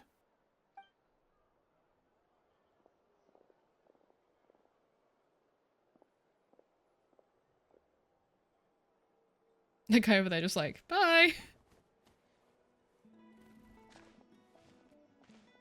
Sorry, I just wanted to ask, is Granny Citlali satisfied with my answer?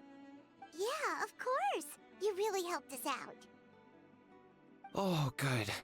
I'm glad I didn't offend her somehow. It is kind of impossible to tell a lot of the time. She's just awkward in social situations.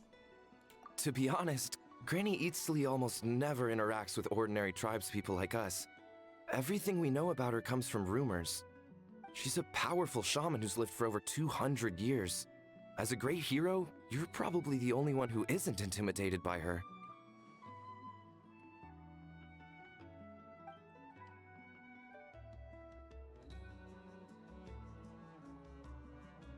Well, thanks for just today, didn't Citlali. say anything. Okay. Want to grab a meal? My treat. That's quite considerate of you. All right, let's grab a few drinks. Just like last time. Wait, didn't you say you had important plans tonight? What did you think I meant? Oh. Does that mean you've gone drinking every night for the past 200 years? Oh, I thought she meant with us. Same place? No, I've had enough socializing for one day. I know somewhere quiet. We can just buy some drinks and head over.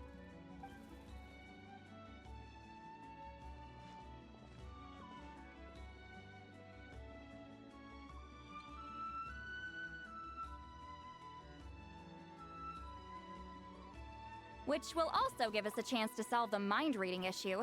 Considering the necessary spell work, I'd rather do it in private. Is this the place? No, further up. Oh. Further up? Citlali leads you to a hot air balloon. Oh, okay. Whoa, this is like a secret base. Cute. I do like this song. Sometimes I want the fresh air, but not the company. So I come here. Let's see if my stash is still here. Ah, great. The halberd crest birds didn't eat my snacks. There we go.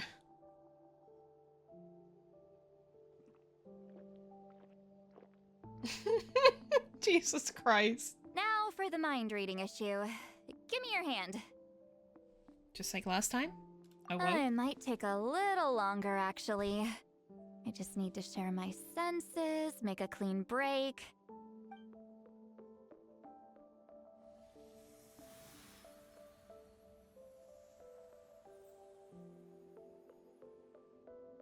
And that should do it, right? This really is a one-of-a-kind view. That must be why Citlali likes to come here.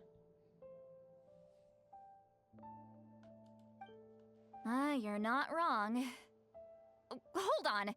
Why do I still hear you in my head? No idea. Oh, did I not separate our senses completely?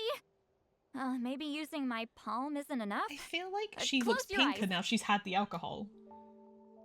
Oh. Oh. Oh! Oh my god. Please work. A great shaman should be able to handle this. Okay, what about now?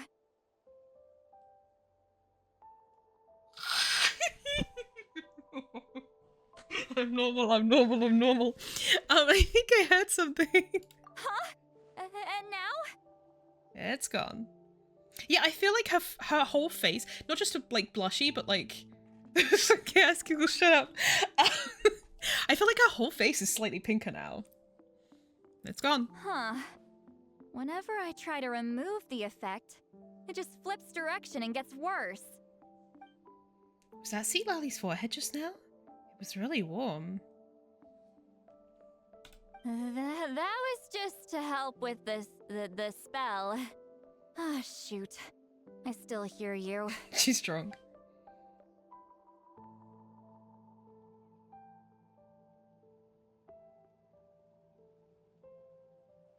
For a human soul, to lose the boundaries of the mind is to drown in the sea of consciousness without a concept of self. Wait, Renee that coded. sounds bad. I read that in a light novel. When it comes to the real world, I think it's pretty accurate. Is Citlali drunk? Yes. She's not making much sense. Anyway, we'll just have to leave it for now. Hearing the Traveler's thoughts isn't that bad, right? You should just tease her. That's what Paimon would do.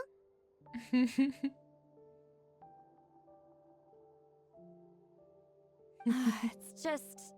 I'm not good at this. I'm not used to being close to people. Get Sorry, closer. I said we could be friends, but I guess I'm not ready. What? I'm used to being Granny Eatsley. Someone intimidating, someone people are scared to approach. I don't have to deal with people that way.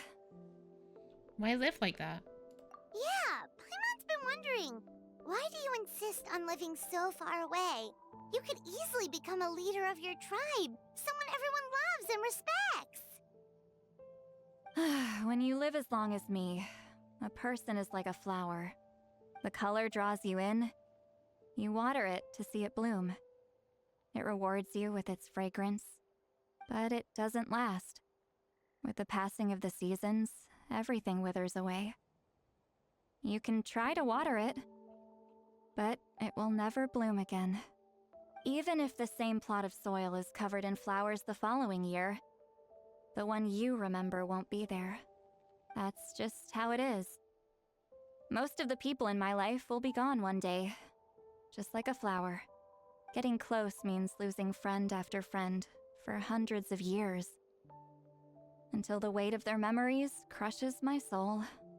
If people don't care about me, then I don't have to care about them. It's better if the people in my memories are nothing more than fleeting strangers. Citlali.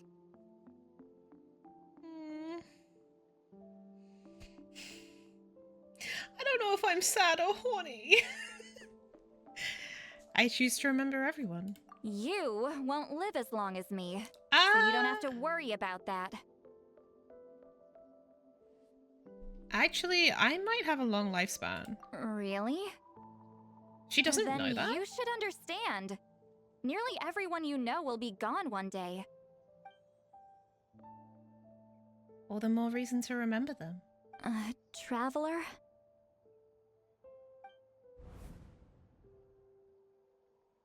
I have a friend who only lives in my memories now. In fact, you could say my memories are the sole proof that she existed in this world. Rukudavata! So sometimes I tell myself, as long as I remember every single friend, they will never truly die. Yeah, I think the might is because they're not 100% sure. Because there's a lot of stuff they don't remember. She looked into our soul and saw our memories. Yeah, I also don't really understand how she doesn't realize that we're quite old. Because didn't she realize that we were a descender? She mentioned it, I'm pretty sure. Instead, they will live on in the world of my memories. When friends create memories together, there's always something to hold on to. So if you still need time, let me choose to remember you first.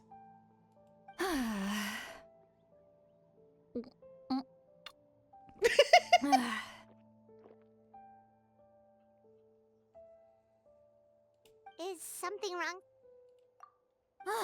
Stupid mind-reading side effect won't go away. It's not like I want to hear you complain about me all the time. Okay, she's definitely drunk. Citlali, maybe take it easy? At this rate, you might sleep past noon tomorrow. I'm not drunk. I remember everything the traveler said. Just gotta think of a response. I'll think of something. Uh-oh, not this again. Is she asleep? I'm fine. Can get home by myself. Is she talking in her sleep or talking to us? She seems kind of out of it. Bye. Gonna walk back alone. Need some time to think. She doesn't need us to worry about her. Alright. This should be the place we decided to meet yesterday. I can Who knows imagine I if feel the Citlali same. will show up on time. She drank so much last night, she might not even be up yet. Should we go get her? Oh no. Ahem. Citlali! No need to sound so surprised. Drinking is just a way to pass the time. I Damn. mastered the art of moderation long ago. She is not okay. Last night doesn't count. It was a minor slip-up, that's all. Anyway, I gave everything a lot of thought, and I think you're right about something. So yeah, she needs a therapist. The Battle of Seven Colors holds the key to a lot of the answers I've been searching for. So that's why you're here so early. Traveler, great shaman. Sorry to keep you And an A waiting. Shall we meeting, head out? yeah.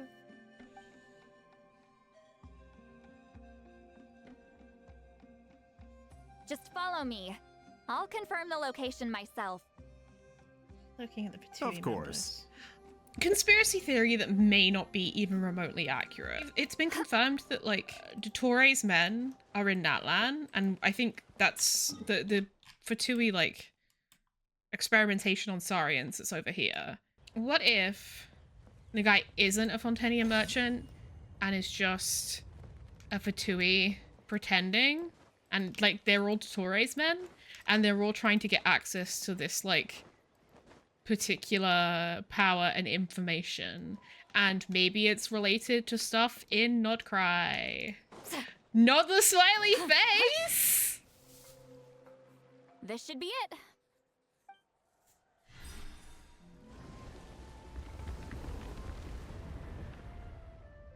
So the battlefield is inside this place.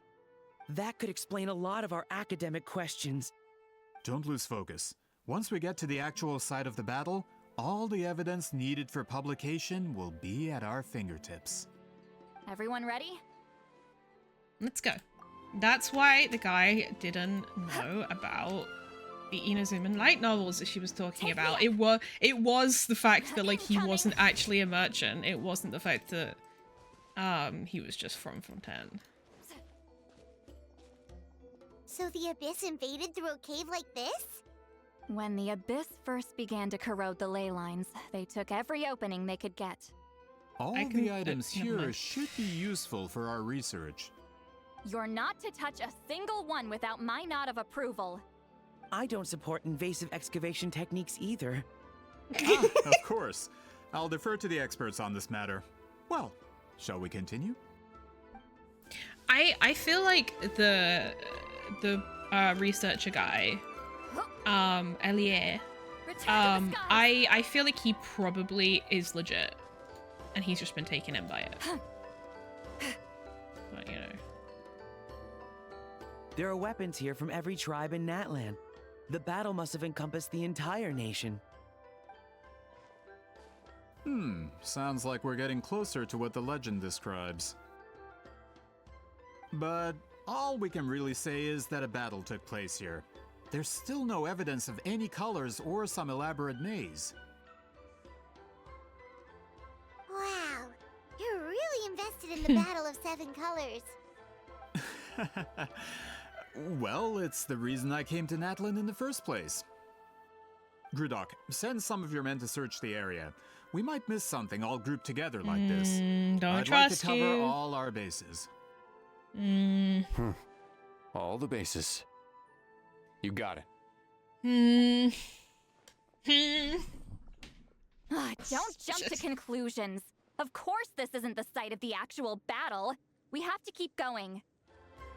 This wall is in our way! I might have an idea. Traveler, try removing that sphere. Oh, okay. Whee! Interesting. Hi, Camo. Whoa, we passed straight through! What was that? Some kind of color magic? Oh, there's blue there.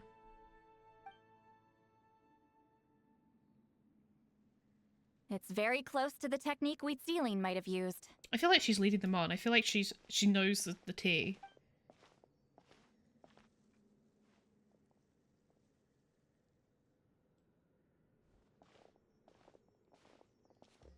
That's it? Doesn't quite compare to the scale described in the legend. Still, what a terrific archaeological find. Enough chit-chat. We should keep going. The deeper we go, the more we'll find. Hold on. If we step here, we might fall through. You mean there are traps in here? Remember how we were able to pass through the wall just now? It must have been because, on our person, we were carrying the same color as the wall. Let's put the sphere down and see what happens. Try switching to Citlali and holding the jump button. Boom pastel. Oh, yeah. You're right. We can keep going now.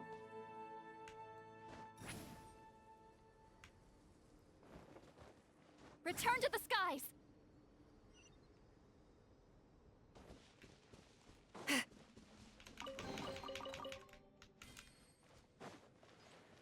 Oh.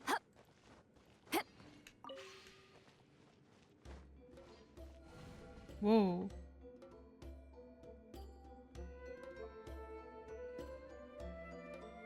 Whoa. This is the maze. Wait, what was that? What is this place? We're in the maze. Yep. Look, a maze made of colors. It's real. Yep. I can't believe it. Hold on. The quality of this space. This isn't reality. It's a realm of memory. Huh? Is this the Night Kingdom? No. This is a space constructed using memories as a medium. Realm of consciousness. Sorry, I got similar, excited. But the two are not the same. Realm of Correct? consciousness. What? Huh? Citlali? What? No. It's just a trace of her consciousness left behind after creating this space. Friends, this is my question to you. What is our strongest weapon against the Abyss? In my opinion, it's memory. Interesting. After all, is it not after losing the capacity for memory, love, and compassion that our enemies fell to the Abyss? That is why, with our memories, we possess a power the Abyss cannot hope to match. Memory is a celestial power? I have discovered the perfect medium for us to wield that weapon. You know it as color. Okay. My brain is braining. Wherever we found out that Dottores men are in Nodcry exploring, like something to do with like the full sky and like a special power the people there like have.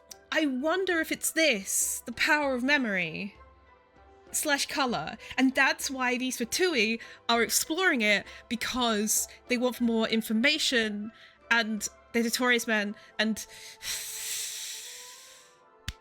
wiggles autistically. The more cherished the memory, the more vivid its color. As memories disappear, their color fades first. That is why color is the best vehicle to wield the power of memory. First of all, Simulanka. Second of all, Makoto went to Carnaria to do something that we don't know what she went there to do. And she knew about, like, the power of memory and realm of consciousnesses. Well, yeah, I know they all went, but Makoto went there with a specific mission that she did not tell A about, because she wasn't there fighting. The other Archons, for the most part, I think were fighting, but she wasn't really a fighter. She was a thinker. She went there to do something specific because she had dealings with Istaroth. And I wonder if it was something about the power of memories against the Abyss. Guided by vibrant colors, your capacity for memory is what will allow you to navigate this maze. Without that capacity, Enemies will fail to cross the barrier in front of them and be trapped here for eternity. So, be brave, my friends, and march forward. Any ideas, Citlali? Sounds like she left a tutorial. Not surprising. She always did have to handhold her talentless students. Follow me. Whatever this ability is kind of related to phlogiston, but isn't phlogiston. Because otherwise Moeka would be able to recognize it as phlogiston, and it was a power that she didn't know. Whoa. What happens if I do this? Oh. Ah!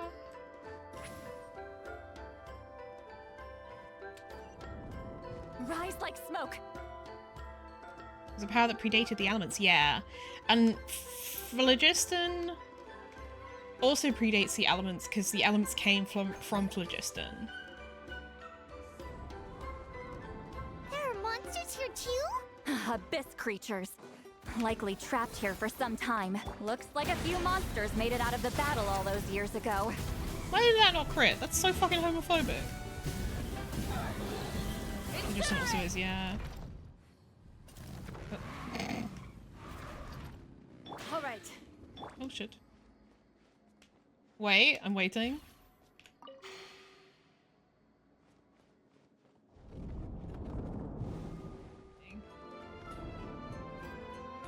Ah! What's with these color-changing blocks?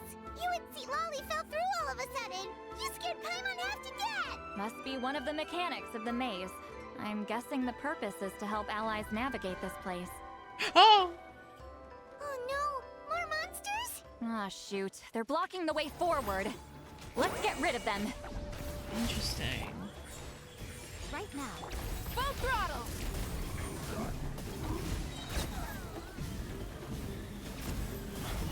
Incinerate!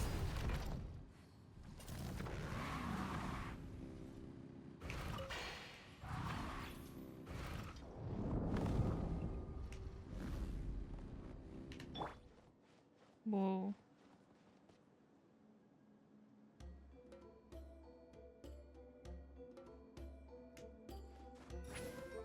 So yeah, we're gonna keep running into abyss monsters. So pretty. If not because for they were those just trapped here, they weren't monsters, Paimon defeated. would have never guessed this was a battlefield.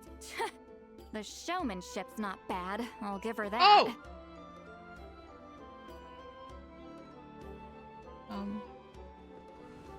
Is this a bridge made of colors? Don't sound so surprised. We just need to cross and we should reach the end.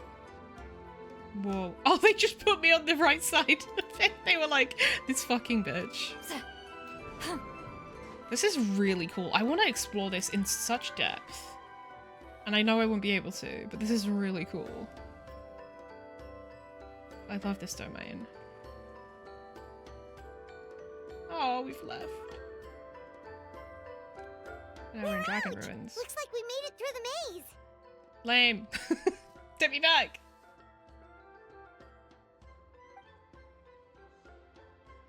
Hold on.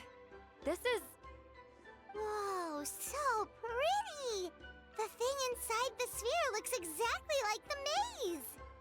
It's like a miniature blueprint made from a special dye. That color. The dye was modified using a secret technique to harness the power of memories and create mazes like the one we just witnessed. Without that power, it's just a normal dye. But the color it produces is still quite rare. I would say this is the most direct evidence that the Battle of Seven Colors actually took place.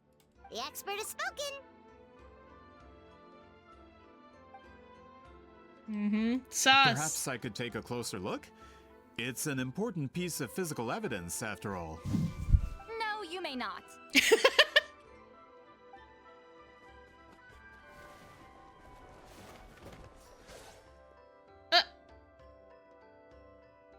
You're fucking wrecked. Is that prototype Rancor or is it a different sword? Ah, you noticed my signal. Not bad, Traveler. We make a good team. Huh. So, you've been watching me. A self-proclaimed book merchant who's never heard of Shogun Almighty reborn as Raiden with unlimited power? Please, that work was a commercial success across Teyvat. Go off, Queen. I knew you were fishy, but I didn't expect you to pull something like this. Monsieur Montluçon, we just need a few pictures for our research, not the artifact itself. This guy's still in the dark. What if it gets damaged or destroyed? Shut it. I couldn't care less about preserving this piece of trash. I would destroy it right now if I could. But then there would be no evidence to prove the battle took place. Oh, Paimon, please. What if that was my goal all along?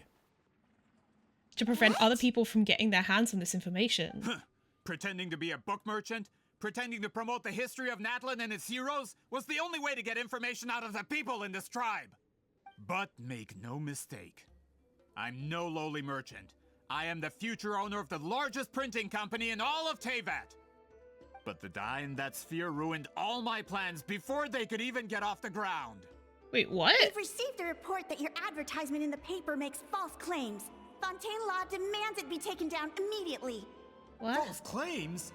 The dye I advertised is an unprecedented innovation. It produces colors of unmatched radiance. Unfortunately, its qualities are neither unprecedented nor unmatched. According to the lady who made the report, she saw a woven scroll in Natlan made with a similar dye. Even more miraculous, that substance dates back hundreds of years. How? Creating this dye is the culmination of my entire life's work. You're telling me I'm hundreds of years too late? Calm down, sir. Sorry, it's just... I know this product will be a hit. The economic boost to Fontaine will be huge. We just need to advertise it as written. This is not going the way I thought it was going to. The industry is one of the best in the world. All we need to do is publish something in the paper, and all of Teyvat will think it was our invention first. We don't need to worry about more reports. Fontaine is far more advanced than Natlan. No one will believe such an innovative product could come from a place like that. Fontaine is far more advanced than Natlan. Are you kidding me, bro? That goes against all of Fontaine's advertisement regulations. We can't do that. What if I give you a portion of the profits? All you have to do is let the advertisement stay. You're trying to bribe me? Careful. I'm dangerously close to reporting this to Monsieur Nervalette. Nervalette. Frustrated grumble. I knew if I was just allowed to market my product, it would be a hit. A bestseller even. I would be a giant in the printing industry. But now, no one will see it as anything more than a poor imitation marketed centuries too late. No matter how good the product That's all this is actually about? is, not a single one will sell. I really thought he was from the I will future. never accept that someone from this backwards, ignorant nation could come up with that dye. Oh, not Now, the 200 racism. years before me. Even when the truth is right in front of you. Ha! Truth is in the eye of the beholder. I'm already in the printing industry. I can go into publishing, no problem.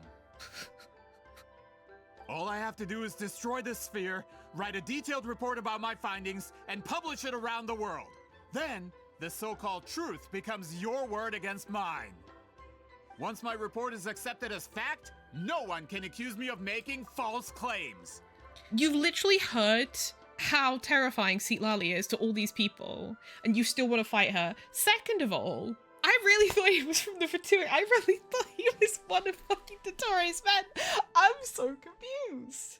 Unless, like, the Fatui that he's with are also, like, interested because they're Dottoro's men. I'm so upset that it's not as, like, big as I thought it was. So upset. That's awful. What happened to restoring the truth of history? Who's dying? That plan hasn't changed. I will continue to spread my truth for all of Teyvat to see. You talk a big game. Ah, you mean a hero of Natlan who's not actually from Natlan? And a great shaman who, according to rumor, abandoned her tribe long ago? Yeah, we're still gonna kick your ass, mate. From a practical perspective, there's no reason for either of you to stand against me. You're a cunt. Shows what you know. Oh, since you like rumors so much, Have you heard the one about what happens to people who get on my bad side? Ah, the wrath of Granny Citlali. Like I said, our interests aren't at odds. I knew from the beginning that you would accept my invitation, considering Citlali was your rival. Citlali. You've lived longer than her, you're far stronger than her, and yet she has always been more revered than you. Now, that can change. She's not interested in lying, With the backing of the printing industry, I can take any book and send it to all four corners of Teyvat. This part of Natlan's history will be mine to tell. It's dishonest. And in my version, I can erase the Battle of 7 Colors. You can be the one to have all the glory. That's not real history. That's a no, then? Your history means nothing to me. But it's not allowed to stand in the way of my Mora. Done running your mouth? Good. Before handing you over to the tribe, I think I'll have my way with you first. Me first. Bro, this guy did all this just so he can sell some stupid fucking dye? Are you kidding me?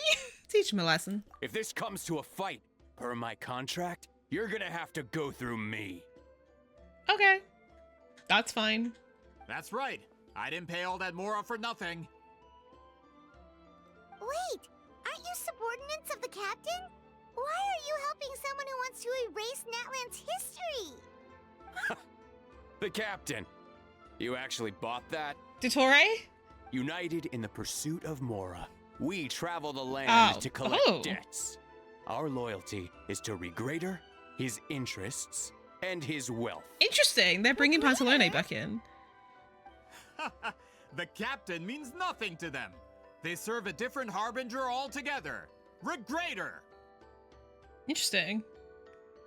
This man has the potential to become a giant in the printing industry and disrupt Fontaine's economic system. This aligns with Regrader's interests. It's all been a lie from the very beginning. Yeah, I was wondering when they were going to do something with with Pantalone, because in Yelan's story quest, he's mentioned tiny little bits like early on in the game, and then in fact he's actually mentioned like right at the start of the game. When you talk to Goth, he has dialogue about Pantalone, which is really interesting. Or at least it was there in 2.0, so it goes back a long way. Also with credit coupons in Fortress. Yes, I knew that. He's like involved in Yelan's story quests, but they kind of haven't done much with him. And considering he was one of the first harbingers to really be mentioned, it is interesting they've kind of just like left him. And just occasionally like he's sort of vaguely referenced. This doesn't change anything, Paimon. I don't care who you serve. When it comes to punishment, I don't discriminate. Fulfill our pact! Right here. Wrath from the sky! My work finished. Incinerate! That's what you get for messing with the hero of Natlan and Granny Citlali.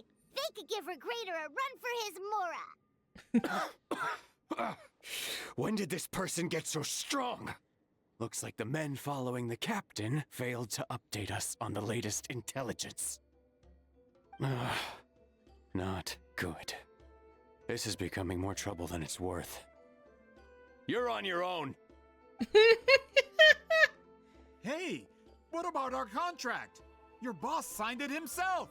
Our boss never signs a contract without loopholes. Even a veteran businessman like yourself fell into his trap. That's what makes him the best. Go home and read the fine print. All I did was trigger the exculpatory clause. Oh shit. You! The other stipulations have been fulfilled. I set up explosives around the cave, strong enough to destroy this place, as instructed.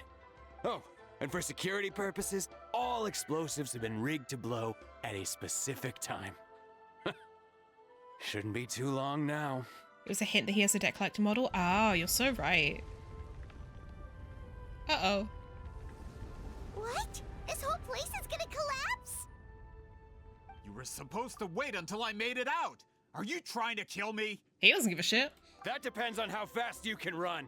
I'm off. Oh!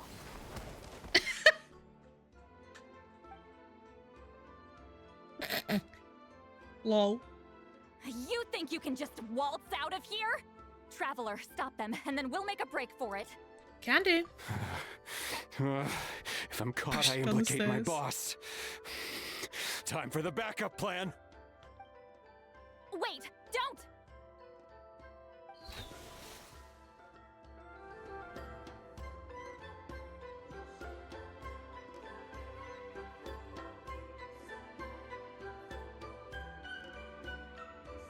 Where are we? Oh. The maze? Our surroundings look different, though. What did that Fatui guy do? He activated it again. We need to find Citlali. Good point. She'll know how to get out of here. Let's hurry. If we don't make it out before the cave collapses, we might never be able to leave. Where could she be? Let's see. Citlali! Oh, looks like it's not gonna be that easy. What should we do? I saw the special color. The special color? The one you saw in that woven scroll? Why would it appear around here? There's no time to think about that. You're right. Lead the way, traveler.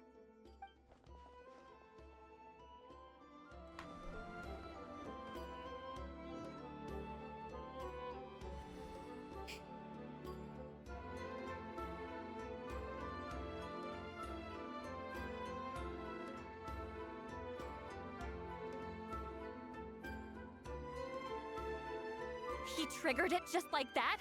If the technique isn't activated correctly... Instead of a realm of memory, the subjects in question will be trapped in a temporary space like this. If you cannot escape in time, it's mutually assured destruction.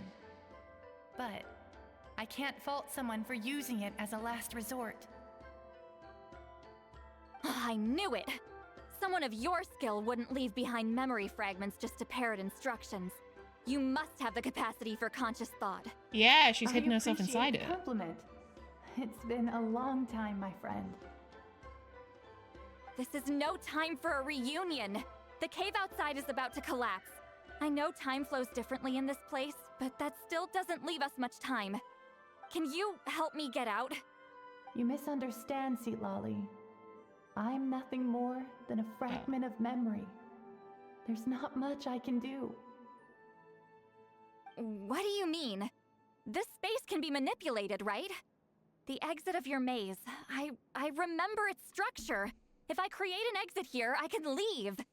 You just need to tell me how to manipulate this space. The maze you saw earlier was constructed using the memories of many warriors of Natlan. When people leave deep impressions on each other, their memories form connections. Quite literally.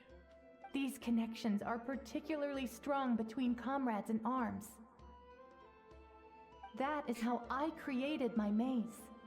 The connections between the memories were my needle and thread, and the special color was my fabric. But if that color is crudely combined with an isolated memory, one without connections, you get a place like this. This space is a combination of my color and your memories. There is no way to alter or construct anything within it. Oh, cool. Great. Because there are no connections at your disposal. So we have to make a connection with the traveler? 200 years, and not a single lasting connection. Oh, shit. This is my punishment, huh? Well, at the very least, you have a connection to me. Otherwise, I wouldn't be able to appear in this space. That's only because you never gave me a moment's peace. Still, it's a shame you're not around. You said it yourself. A memory fragment can't be used to create the connections I need. Citlali. But now that I have the chance to talk to you again, I need you to give me an answer. Your special technique. You didn't pass it on to your students. You passed it on to the rival you could never beat. Me. What I want to know is, why? She had it the whole time? So you figured it out. After what I saw in the maze and everything you just told me, I'm certain the technique at the center of all this is the same one you taught me all those years ago. But you never brought up the fact that you used it to win a battle. From your description, it might as well have been a simple color trick. I'm getting the feeling you always meant for me to come here. But if this is a foreshadowed event, I'm not happy with the narrative setup. Citlali, ever since you learned that technique, you've been able to see a special color, haven't you? You mean... That color is the core of the technique. But it isn't my invention. It's something I discovered in the work of our ancestors. Interesting. More specifically, you could call it the color of memories. In truth, passing on the technique is a process of using that color to tint another person's memories. Yes, the technique has the power to decide victory. But in my opinion, the capacity to add color to someone's memories is where the true value lies. You are fated to live a far longer life than me, Citlali. I couldn't bear the thought of all those years existing as a blank canvas in your memory. So I wanted to leave a little color behind. Your color, you mean? One day, you too will want to leave behind your color in someone else's memory. When that day comes, you will understand my decision.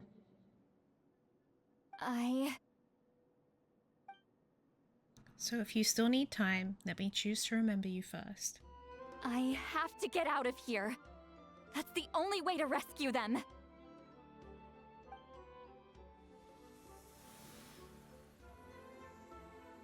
Citlali, what are you... I understand the true principle of this technique now. If I can't construct an exit, then I will separate this color from my memories by force. But you could lose a portion of your memories that way. I know, but my memory is just a blank canvas I've neglected for 200 years. My friends are worth the risk. I have to find her. Traveler? When you entered the realm of memory I constructed, I used your memories to learn about your recent experiences. I have a feeling you're the one who will be saved this time. After 200 years, someone has appeared by your side, the kind of person I could have never anticipated. The Night Kingdom harbors Natlan's memories, and the traveler's connection to that realm is incredibly strong, surpassing even the shamans who worship the Lord of the Night. This means that even without your tutelage, she can see the color of memories. What did you say? Although she doesn't know how to wield it, she unknowingly left behind a trace of color in your memories. That was enough to guide her to this space. You now have a connection at your disposal. Well, Citlali, it looks that's like why our this minds was are linked. foreshadowed, but the rest is a surprise. Traveler? Traveler! That's Citlali's voice! She's just up ahead! This is goodbye, my friend. Your memories over the past 200 years are much more than a blank canvas. Cherish them. Wheat ceiling. Citlali! Paimon! Traveler! Let's find a way to get out of here. Hold my hand. Yo. That's not holding. It's hovering. Love to hold my own hand. Did we teleport out? Man, that place was so... Oh. Whoa, we made it out just in time! Damn.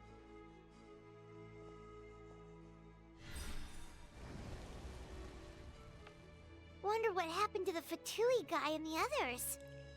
He was most likely trapped inside that space, just like us. Oh, damn. The external structures supporting that space would have collapsed with the ruin. Unless he managed to escape, he would have been crushed. Oh, Still shit. preferred that to being caught, huh? What about the Fontanians? They were standing a bit further away, right? They probably weren't pulled into the space. Maybe they already made a run for it. Hello? Oh, thank God, he lived. I was worried about him. One of Maluson's employees! Quick, restrain him! He doesn't do anything wrong. I can explain. I had no idea Malu-san was such a terrible person. I couldn't stop him from running, so I stayed behind and tried to find people to help rescue you. I'm so glad you managed to get out of there. Aww. Either way, the guards will take you back to the tribe. You'll be their problem. Damn. I understand. Anyway, you didn't I'm do not here to anything harp wrong. on you. I just need to know one thing. Which way did he run? He went that way, but I'm not sure if you can catch up. Oh, she can catch up. That way? Huh. Unless he suddenly grows a pair of wings, I think we're okay. Traveler, Paimon, come with me. I'll wait here for the tribal guards. I'm so sorry the ruin was destroyed. Hey, it's Elder Tlapo and a group of Victomisaurs! They caught Maluson! Something felt off about him yesterday, so I set a few things in motion. Looks like it's time for that foreshadowing to pay off. My bank balance. No! No! Fucking loser. What's wrong with him? That's one of the tricks Claw uses to scare people. He makes Oh. people hallucinate the thing that scares them most. It's particularly effective on weak-minded people like him. Serves him right! I know, it was a lot to ask, making you come all the way out here during the day. Was that a declaration? Elder Tlapo didn't appoint us to a whole other task, did he? Forget about him for now. The Ectomisaurs will make sure Montluçon doesn't escape before the guards arrive. In the meantime, we have unfinished business, remember? Right, the special scroll. But the die is buried underneath a bunch of rubble now. Citlali can do it. Don't worry, Witzeline's technique hasn't been lost at all. Come with me, I'll explain everything at my house. Oh, and Traveler? Everything you said about memory, I finally figured out my answer. I knew you'd want to tag along. Let's go. My bank balance. Now, when it comes to weaving the scroll itself, you don't actually need to lift a finger. But if we're going to pass on Witzeline's technique, your participation is critical. What are you saying, Citlali? Yeah, I also don't understand. Follow me.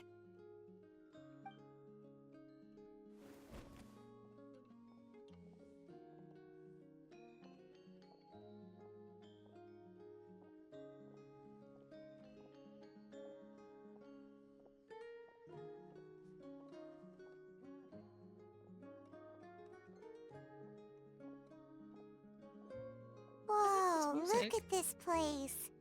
Do you weave scrolls too? Scrolls. Scrolls? I thought you were going to show me your masterpiece. That I am, old friend. The technique I'm about to show you directly relates to woven scrolls. Oh, so she just died of old age, huh? Fine. What is it? Something that can turn the tide of war or prevent a great disaster? You probably want to challenge me, right?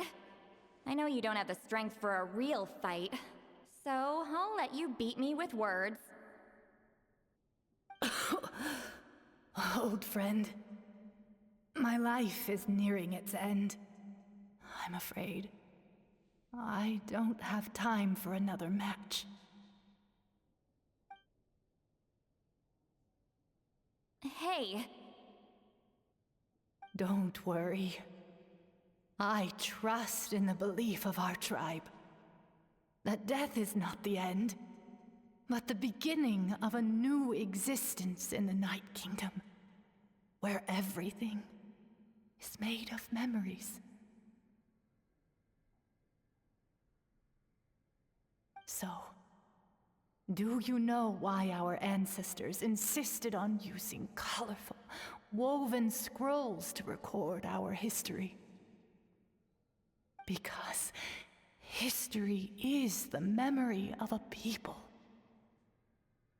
We give our scrolls an orange hue, so the dead can still feel the warmth of the setting sun.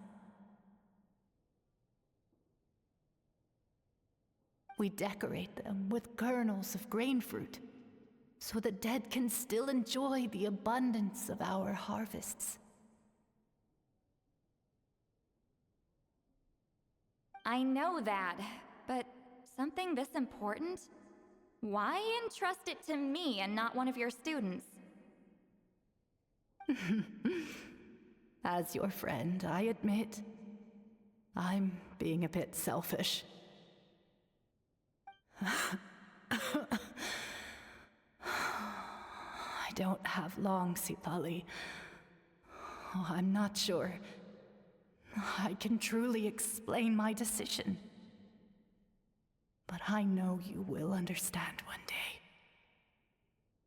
For now, will you accept my final request? Just this once. I understand now, Wheatsealing. Sexuality. Just like you said I would. Claw, help me move this outside. I'm going to color it.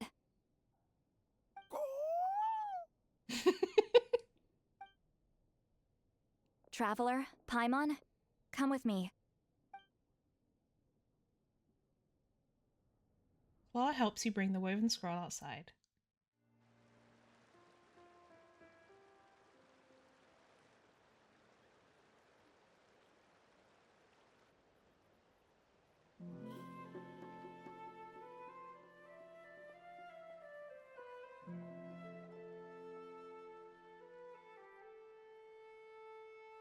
We are like birds, soaring through the horizons of time.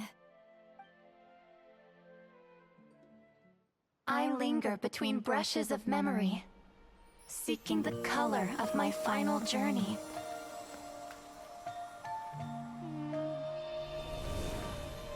When I get there, may there be feathers to paint the sky, shades of rose.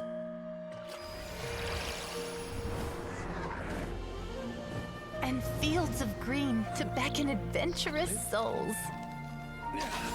And azure oceans with which to sail into the unknown.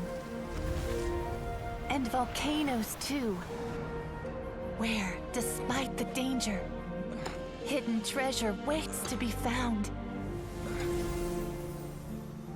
And graffiti art, of course. Without that color, just imagine the dullness of night. Anything else? In the end, I hope everyone remembers my color too.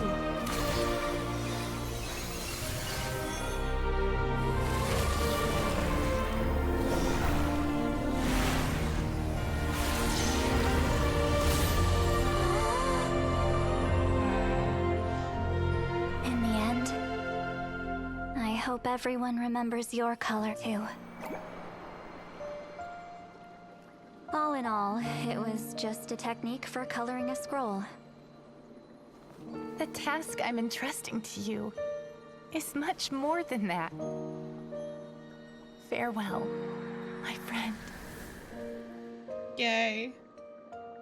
She is beautiful, yeah. Preserving these colors in memory. That's the true duty of the appointed. That way they're not lost to piles of black and white text.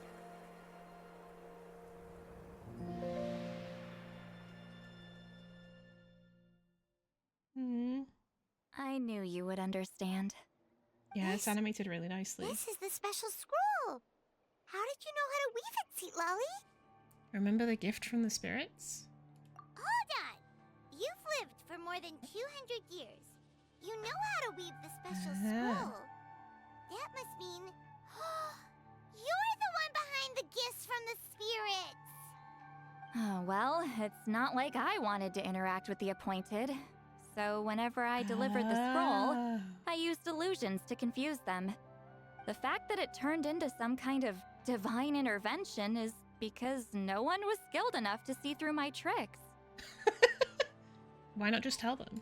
You've carried the duty alone for all these years? Even if you don't like interacting with people, why not teach someone else how to do it? Traveler, you can see the special color, right? Yes. The essence of that color is memory. That means completing the special scroll is a process of searching for color within your memories. Passing the technique on to someone means sharing your memories with them. You need to leave traces of your color in their memory, and they must do the same. Even though I only confirmed that today, I've had suspicions for a long time. And, well, ever since Citlali died, I haven't wanted to form that kind of connection with people. Oh, yeah. It was her final wish, so I kind of resigned myself to taking on the burden forever. After all, I have all the time in the world.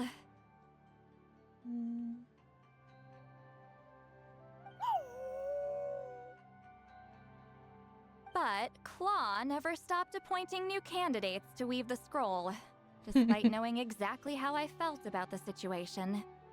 You mean he never stopped trying to find new friends for you? Oh. I knew exactly what he was doing. And yeah, if I ever did share my memories with someone, I guess that person would be a friend. But it never got to that point. This time, though, you win, Claw. Bless him. Take this.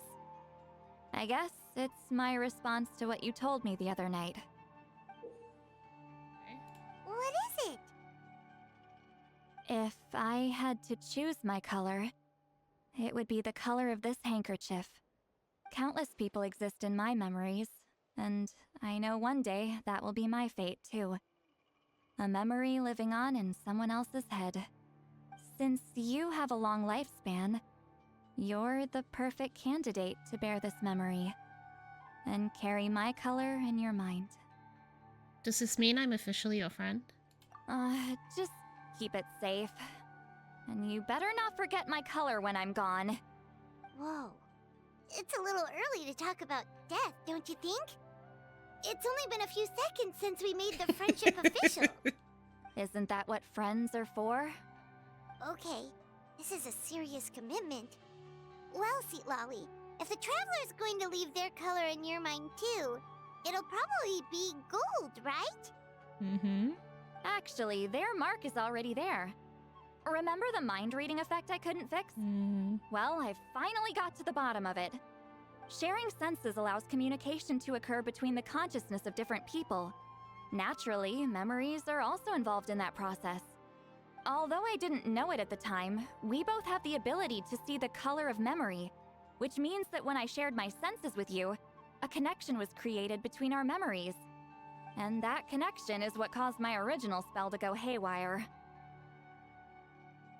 So, you can hear the Traveler's thoughts because you left traces of color in each other's memories? Gay. And that's why the Traveler could hear your thoughts too, because it works both ways, right? Quick thinking, but only those trained in the mystic arts can maintain that level of connection. That's why I can still hear the Traveler's thoughts, but not the other way around. Gay. There's no So need true. to worry, though. Now that I've figured out how it works, I'll get rid of it in no time. Do you have to? I lied. Hearing each other's thoughts actually depends on the strength of the connection between our memories. So, after everything we just went through, I bet you can hear me again. I knew it. So, is there a way to stop it? Since the connection between our memories is already there, the only way to get rid of the effect is for one of us to forget about the other. Paimon! So true, gay! Just messing with you. I'm a legendary shaman of my tribe. No, now don't that change I know the it. cause, of course I can figure out how to fix it.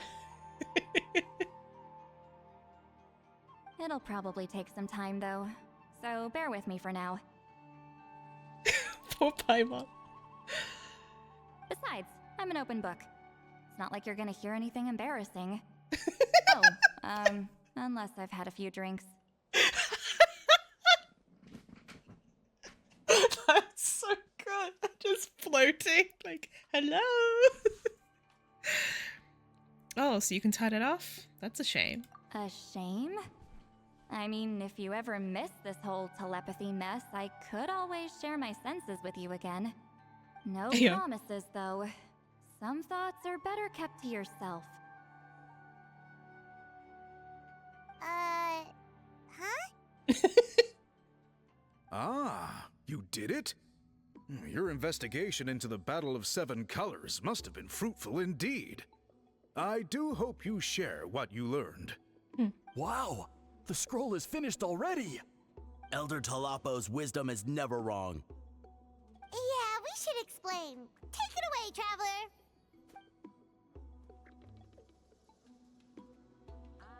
Your husband. You share everything you learned about the special color while keeping Citlali's contribution a secret. I see. You don't look surprised at all. It makes perfect sense.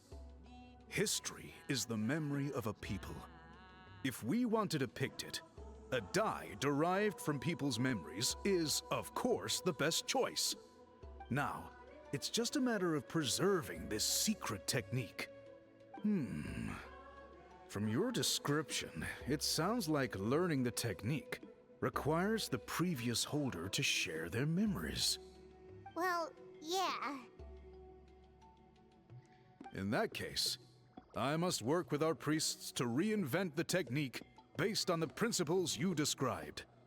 After all, memories are precious things, meant to be shared with those closest to us.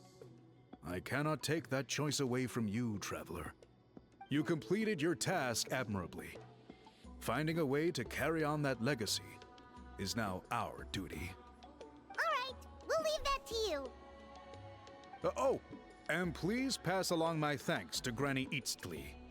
We interrogated the Fontanian merchant she apprehended, and it turns out he's the reason some among our tribe started to question our history.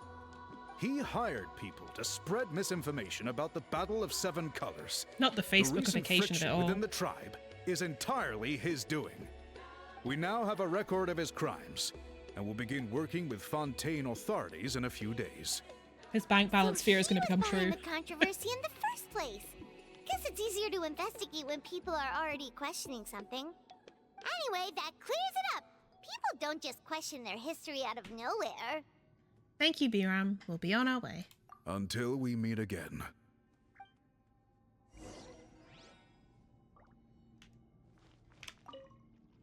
Ah, Natlan's victory against the Abyss. Very fitting for a scroll like this. I wonder how long until Elder Talapo chooses the next appointed. Speaking of Elder Talapo, I heard he went missing yesterday. Do you know what happened? Elder Talapo works in mysterious ways. The meaning of his departure will become clear in time, but for now, we cannot hope to fathom it.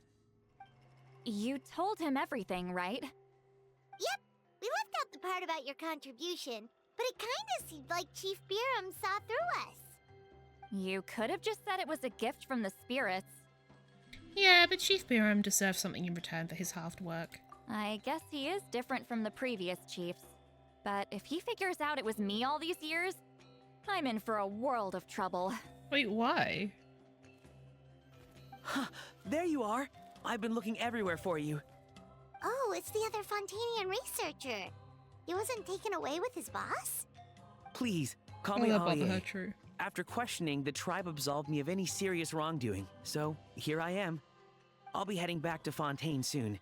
No employer means no funding, after all. But I wanted to finish my investigation first. Learn from Citlali. She should teach him things. I'd like to ask some questions about Citlali. I want people outside of Natlan to hear her story, but my understanding still has some holes. Questions?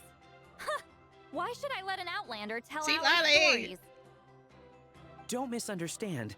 I have no intention of twisting your history or using it to make a profit. It's just honest curiosity. I assure you. I believe amazing stories deserve to be shared with the world. Culture thrives through dialogue and exchange. He has a point. All right, you can ask your questions, but be quick. I have important plans after this. Important plans? Oh, thank you very much. Here's a little clipboard. Alia conducts a thorough interview, only leaving when Citlali finally runs out of patience. Another day, another drained social battery. Mood. We should probably get going then. Hold on. You owe me a pair of books. Oh, that! When it comes to light novels, your memory is like a steel trap, huh? Books that rare will take some time to find. You're telling me. Yeah, it's not gonna be easy. You might need to go to Yai Publishing House in person. But I don't need them right away. Just don't forget, okay? I have them in my inventory. Of course! We'll get them sent to you as soon as we can! Sent to me?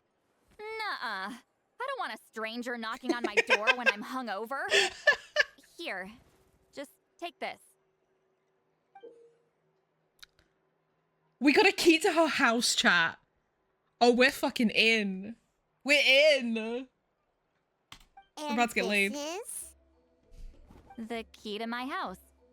Don't bother knocking next time. You'll disturb my sleep. Chat, we're in. It is, it is, it is. Nice.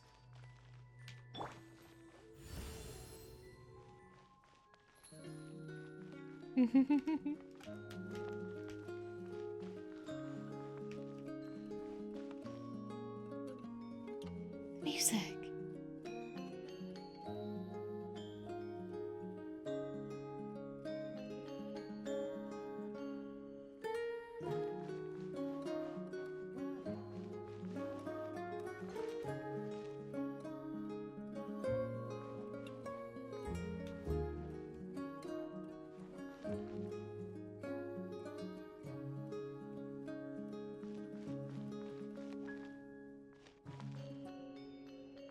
Music's so pretty. Oh my god.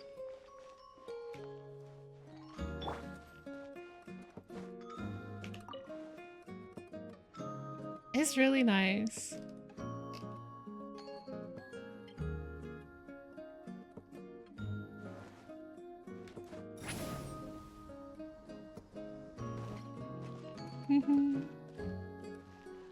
Yay. The key given to you by Citlali so that you won't wake me up by beating on my door when I'm drunk.